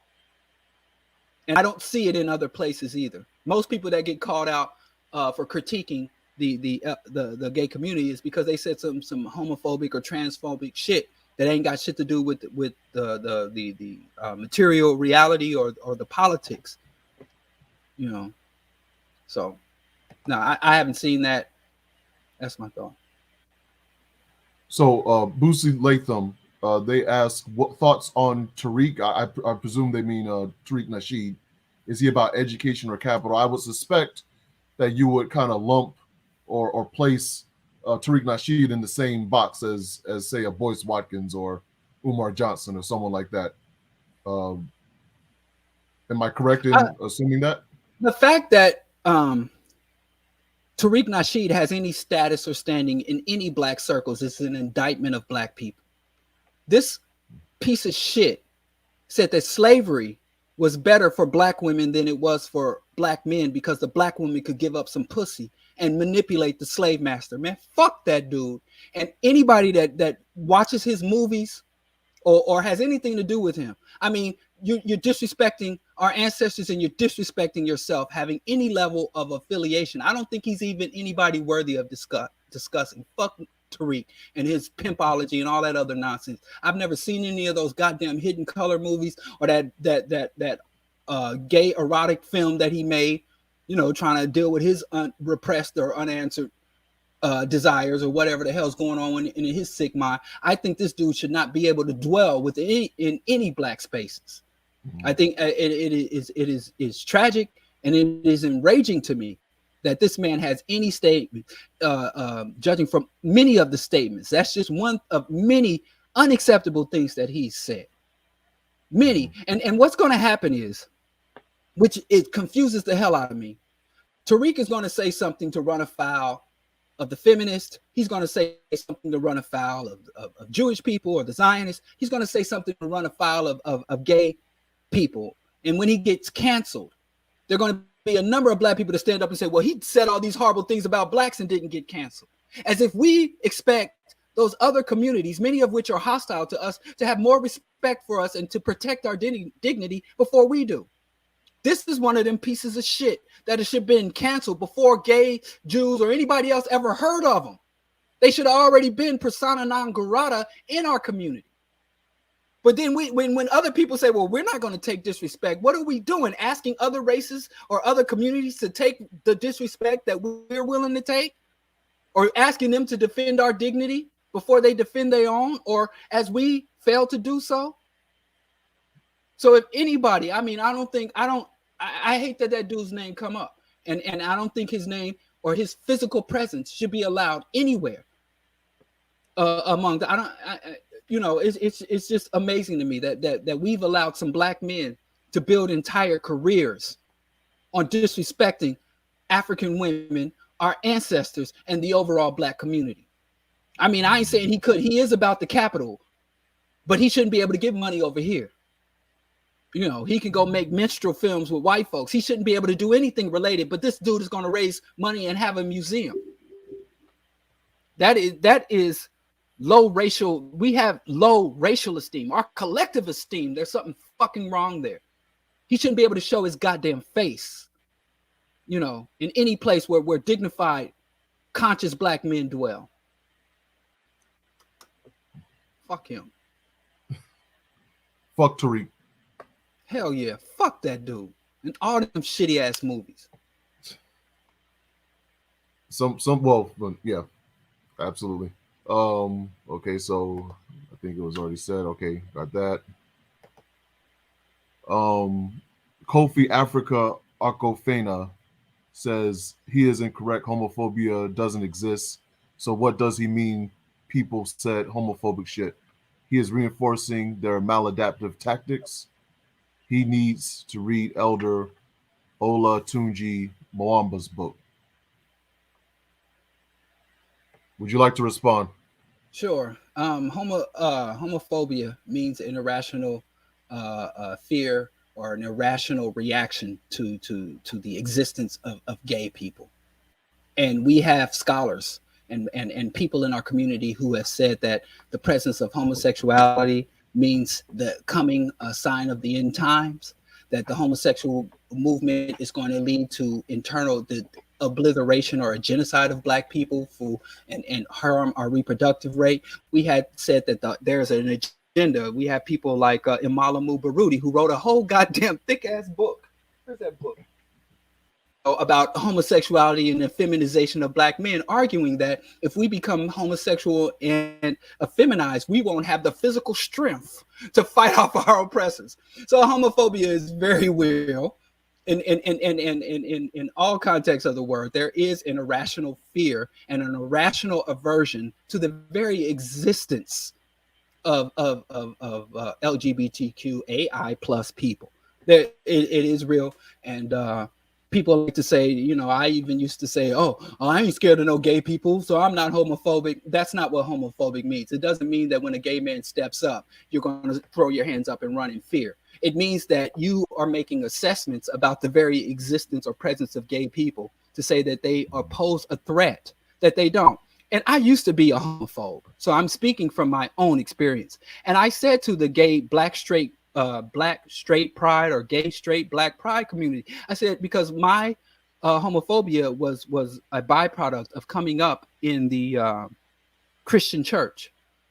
You know, I won't go into details of it. I made a whole presentation called that I'm a victim of the gay agenda. And the fact that we, you know, when you get black people talking about the gay agenda, it is rife with homophobia. But like I said, there are whole books, there are whole scholars who made their career on ginning up the fear. Dr. Umar raised $700,000 with the promise to protect us from the homosexuals. And so, you know, you can't tell me that homophobia isn't real, because I mean, I can't raise $700,000 from the black community saying I'm going to use it to fight climate change. I'm going to use it to oppose imperialism. I can't raise $700,000 to protect black people from real threats, real existential threats. But if I tell them the threat of gays, I'll stop your son from being gay by building a school in the southern woods for all boys, and I'll take all the boys and put them in this one cabin and teach them. You know, that's, you know, it's, I mean, it's just too much evidence of homophobia. And so a blatant denial of what's evidently true is another manifestation of a phobia, you know. I would say that the straight black pride movement, and, you know, I chalk it up to my naivete, even as I was, you know, working within this so-called African-centered movement. You know, looking at the straight black pride movement, it was the first time that it actually ever occurred to me the potential that this movement could devolve into a neo-fascist movement when I saw the straight black pride movement. Yeah. You know, that's the first movement, you know, contemporary movement, if you will, that I saw. This could end really badly. This can end extremely badly. And you know, the one of the co-founders, the irritated genie of Sophis, he brutalized his wife. She said that he assaulted her. She was a woodworker. She would find old furniture and restore it. And after one of their arguments, he took a sledgehammer to a furniture piece that she was restoring, and then took the piece of smashed up furniture and the sledgehammer and put it on the front lawn and took a picture of it and posted it to social media, like, anybody want to come and get this trash or something. And she said that she endured years of psychological and physical torment, intimidation, and abuse. And then when he came into court, into family court, he came in there and with a white female lawyer, and then there was a campaign of harassment by the straight black pride, and they claim their very purpose for existing is to protect the black family, and their co-founder was tormenting and destroying a black family, and they didn't do shit. Nobody's done or said shit. I just saw somebody post a picture of straight black pride. Now he's into this COVID denial shit. He's moved on to some more bullshit. So straight black pride had nothing to do with protecting the black family, because many members of the straight black pride family, number one, have children they're not being responsible for. She came and told all the dirt and posted it online. And if you could just hear the pain in this woman's voice, that didn't go viral. Same thing with Dr. Umar. I saw Dr. Umar, who wants to protect the black family from the gay agenda.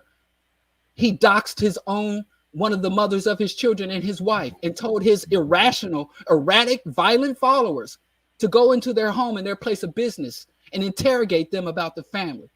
I just can't imagine if my wife and I did embark on a path of separation or divorce, and I go and tell the Bro Diallo fans, here's the address where you can find my wife. This is where you can find her mother. The address. Go in there and tell her why she won't let me see my sons. I can't imagine ever doing that to my wife. And my followers are the best. They're some of the most beautiful, sane, rational people. But I would never give them the address to where they can go and find my wife and and nobody checked Dr. Umar for that. But these motherfuckers talk about they want to protect the black family.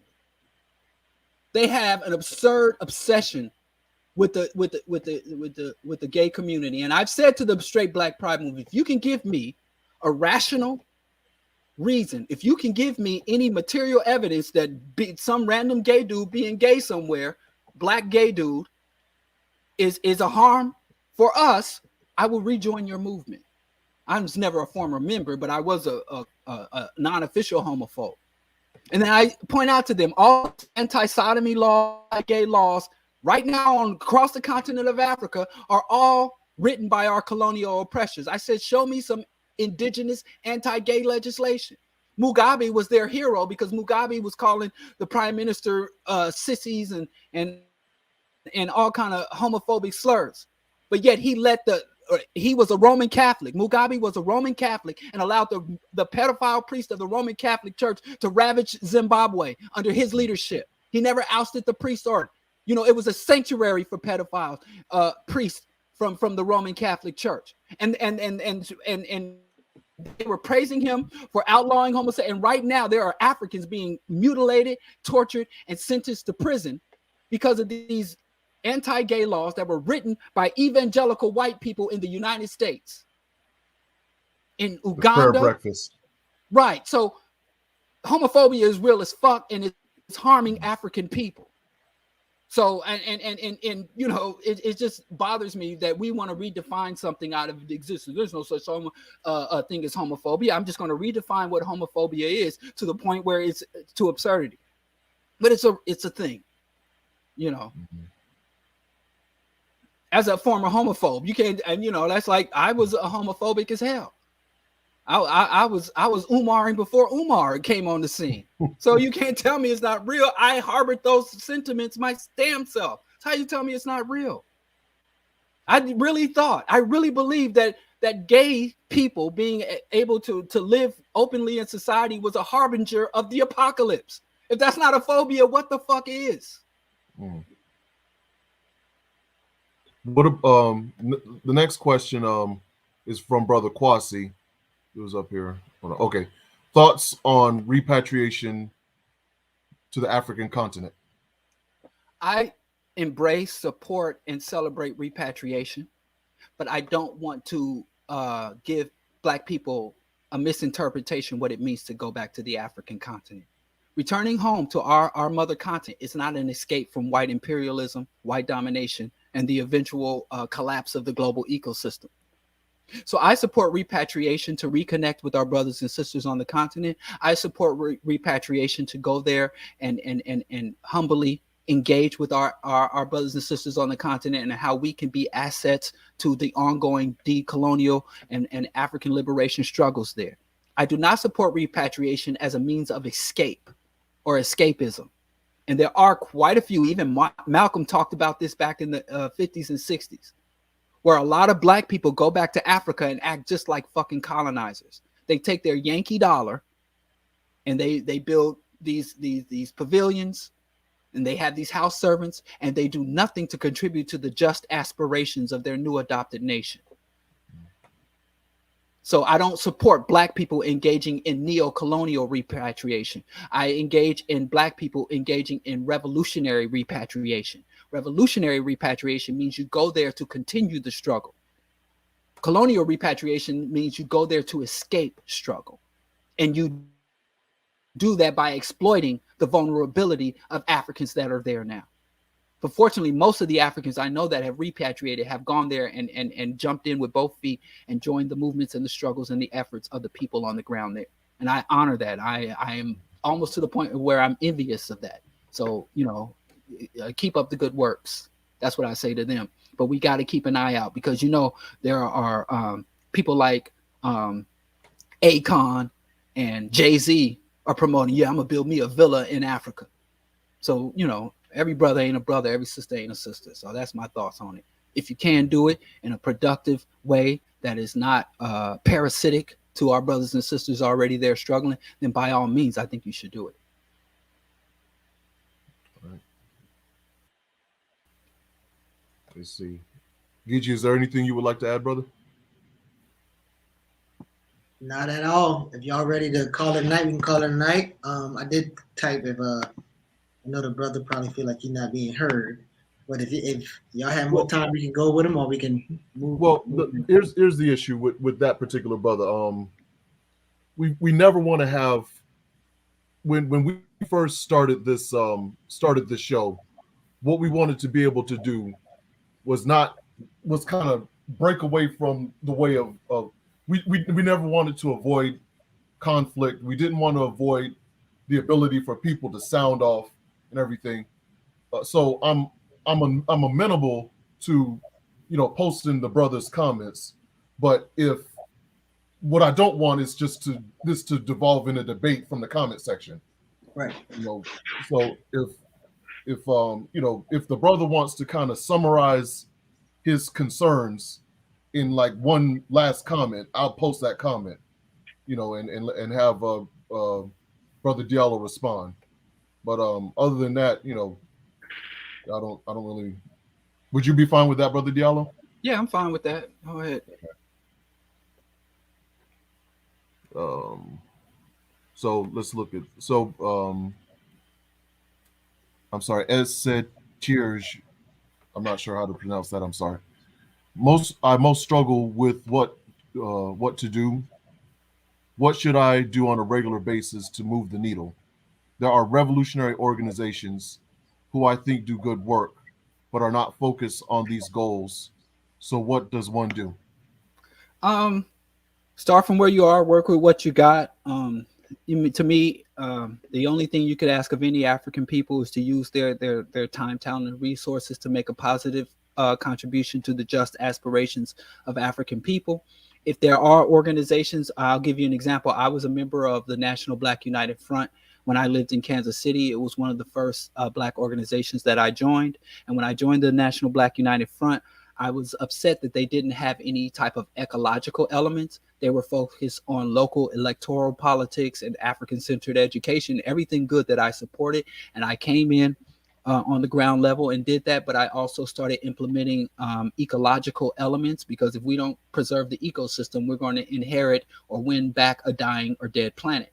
So we started talking about urban agriculture, urban cultivation, veganism, and environmentalism, ecological practices, and things of that nature. So I was able, but I was only listened to because of my track record of contribution and loyalty and my organizational discipline. So if you join an organization that you think is good, that is not corrupt, but is incomplete, but you can develop your ability to influence that organization through having organizational discipline and developing a track record and a rapport within that organization. So you can radicalize that organization or expand that organization from within if you have that in your area. So build on what they've already established and work to strengthen and expand it to what it needs to be in that situation.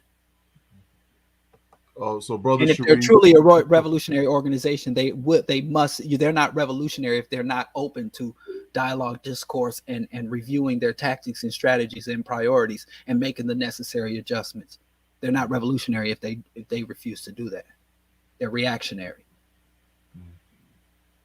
Brother Sharif, he says, in this moment of Malcolm X's chickens roosting, I don't see how our condition change without revolution of the global South versus global North to change relationships.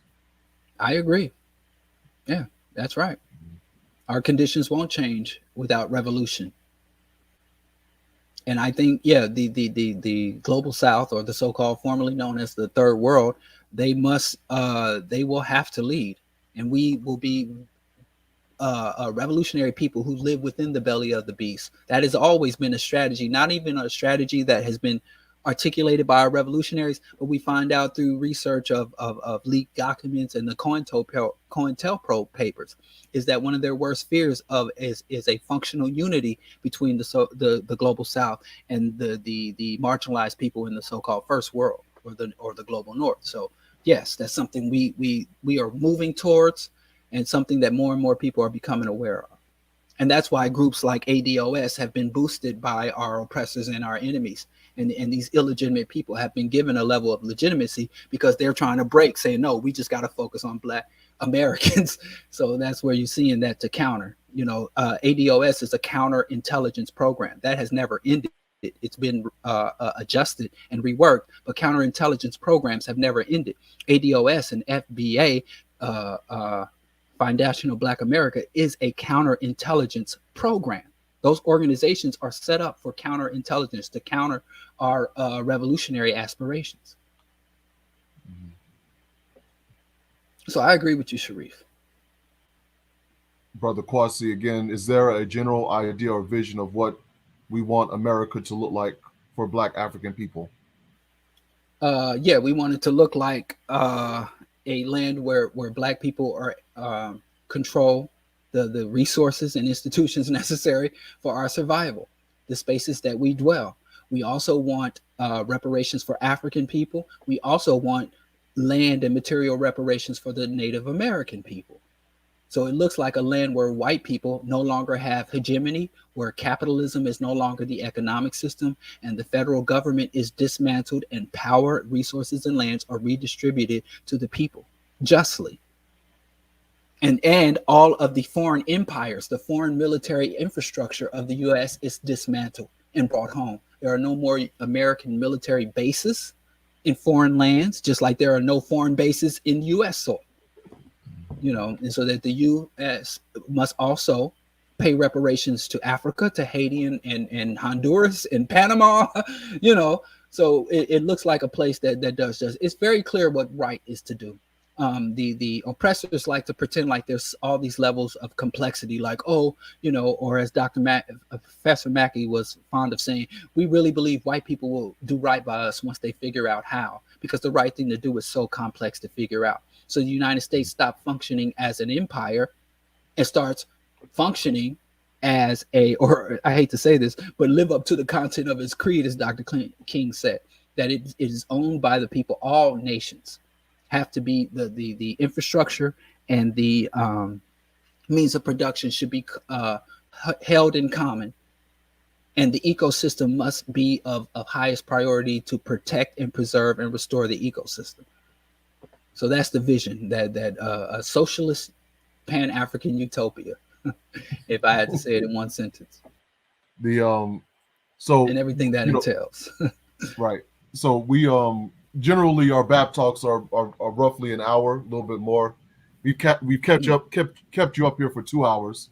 We appreciate your patience with us, and we thank you for indulging us and allowing us to kind of pick your brain and stuff about just different things. One last question from this brother Kofi. We don't, like I said before, we don't want to censor people who have disagreements, but again, he's typing a lot of stuff, and I just don't want to. I don't want like people trying to debate the guests from the comments. He's been triggered. I didn't mean to trigger anybody, but hey, I don't mind staying over because I know as soon as I walk out this office door, my wife gonna ask me to load the dishwasher, so we can go. We can pull an all-nighter. Like, hey, how am I? So let me see if be like, load the dishwasher so I can make dinner. So I'm probably gonna be on here even talking even after y'all get off. Just talking to myself, so I don't have to go out there. Oh, he just brought the last one. I look like it.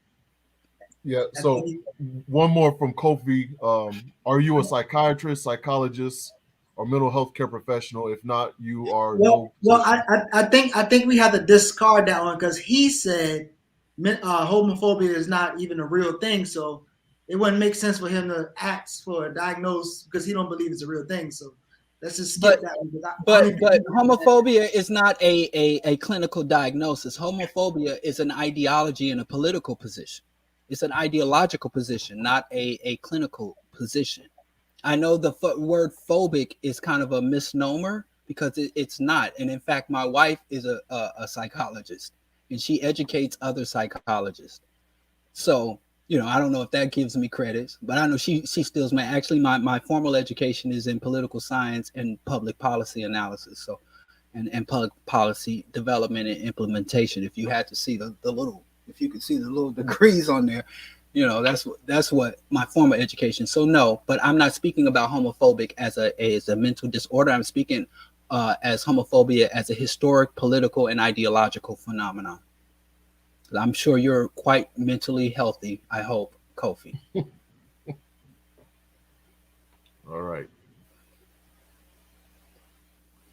So Geechee, is there anything you want to add? No, that's it. Wait, that's not the question. Contradiction. Yeah, I don't know. No, I don't have anything else. I know. We did try to get the guy Elder Oluwatunji. He wrote a book about I can't remember the name of it. The LGBTQ book. I don't remember the name of it, but we were supposed to get him on the panel for the debate, but he couldn't make it. So that's the one I couldn't make it to. That's the one y'all would have been on it together, but that's the one I actually sent an actual member of the LGBT community to go and speak on the behalf of their community because me, I'm an alpha. Me, I can't really. I'm the worst spokesman for their community there could be. Right. Yeah. You know how I am with the ladies. Let me stop playing. But what I'll say is, with most, and this is why I think reading Chris Hedges is also another reason why I think it's important, because with reading him, for me, it was the first time that someone pointed out, to me in my intellectual development, that when you have people in a certain position, people who have been oppressed or politically subjugated or economically marginalized, you will have people who will rise up amongst them and say, hey, don't look at the bigger system. Look at this other marginalized group over here. No, they're your problem. They're the ones who are causing all these issues in our community. And if we deal with them, our problems will be solved. And I find that, astounding, because we're being distracted, we're being, sent off on these kind of, tangents and say, oh, the black gays in our community are the problem. The LGBT is the problem. So I asked the question rhetorically. So what are we to do about the LGBT? Because we're having a lot of these discussions in African-centered spaces. The gays are bad. They're doing this. The gay agenda. So it then begs the question, I guess, what is then to be done? What is the only logical conclusion from everything that's being said about gay people or the LGBT community, especially within the black space, within our black community? Well, you'll find with a lot of these alpha males, they act just like Judeo-Christian white men, and they get their, they mimic them. So you'll find that many of their arguments about not just gays, but the role of the man in the family and how the women is harming and taken away, and these issues, because white men have always had hangups and tied their masculinity to weird stuff. So they start to mimic.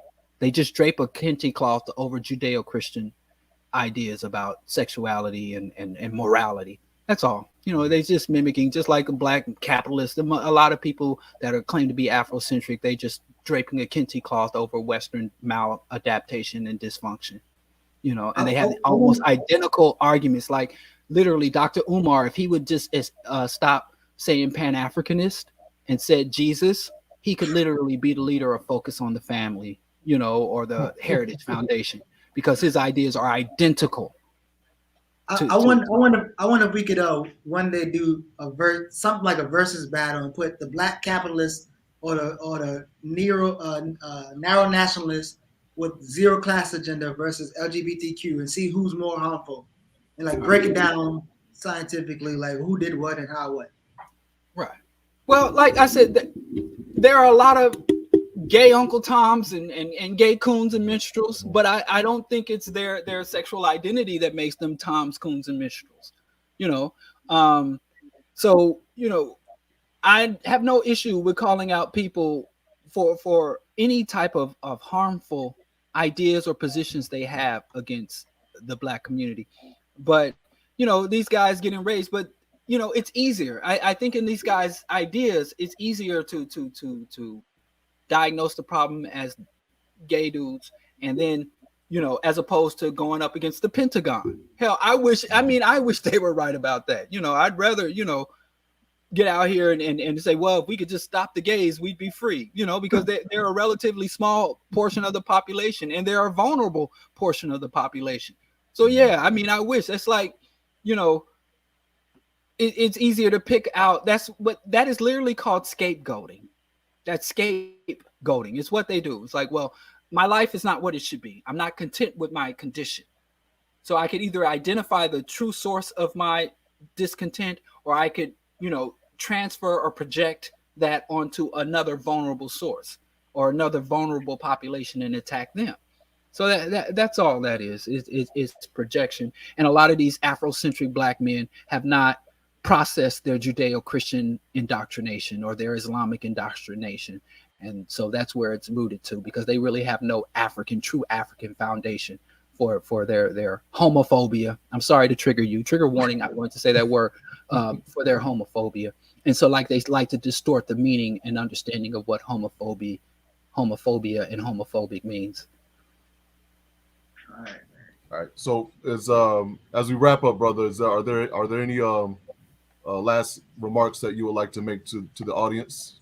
Yeah, DialloKenyatta.com. Check that out. I'm going to be updating and redesigning that site. My wife and I were sitting down looking over some redesigns and updates for the post-pandemic reemergence of Bro Diallo show.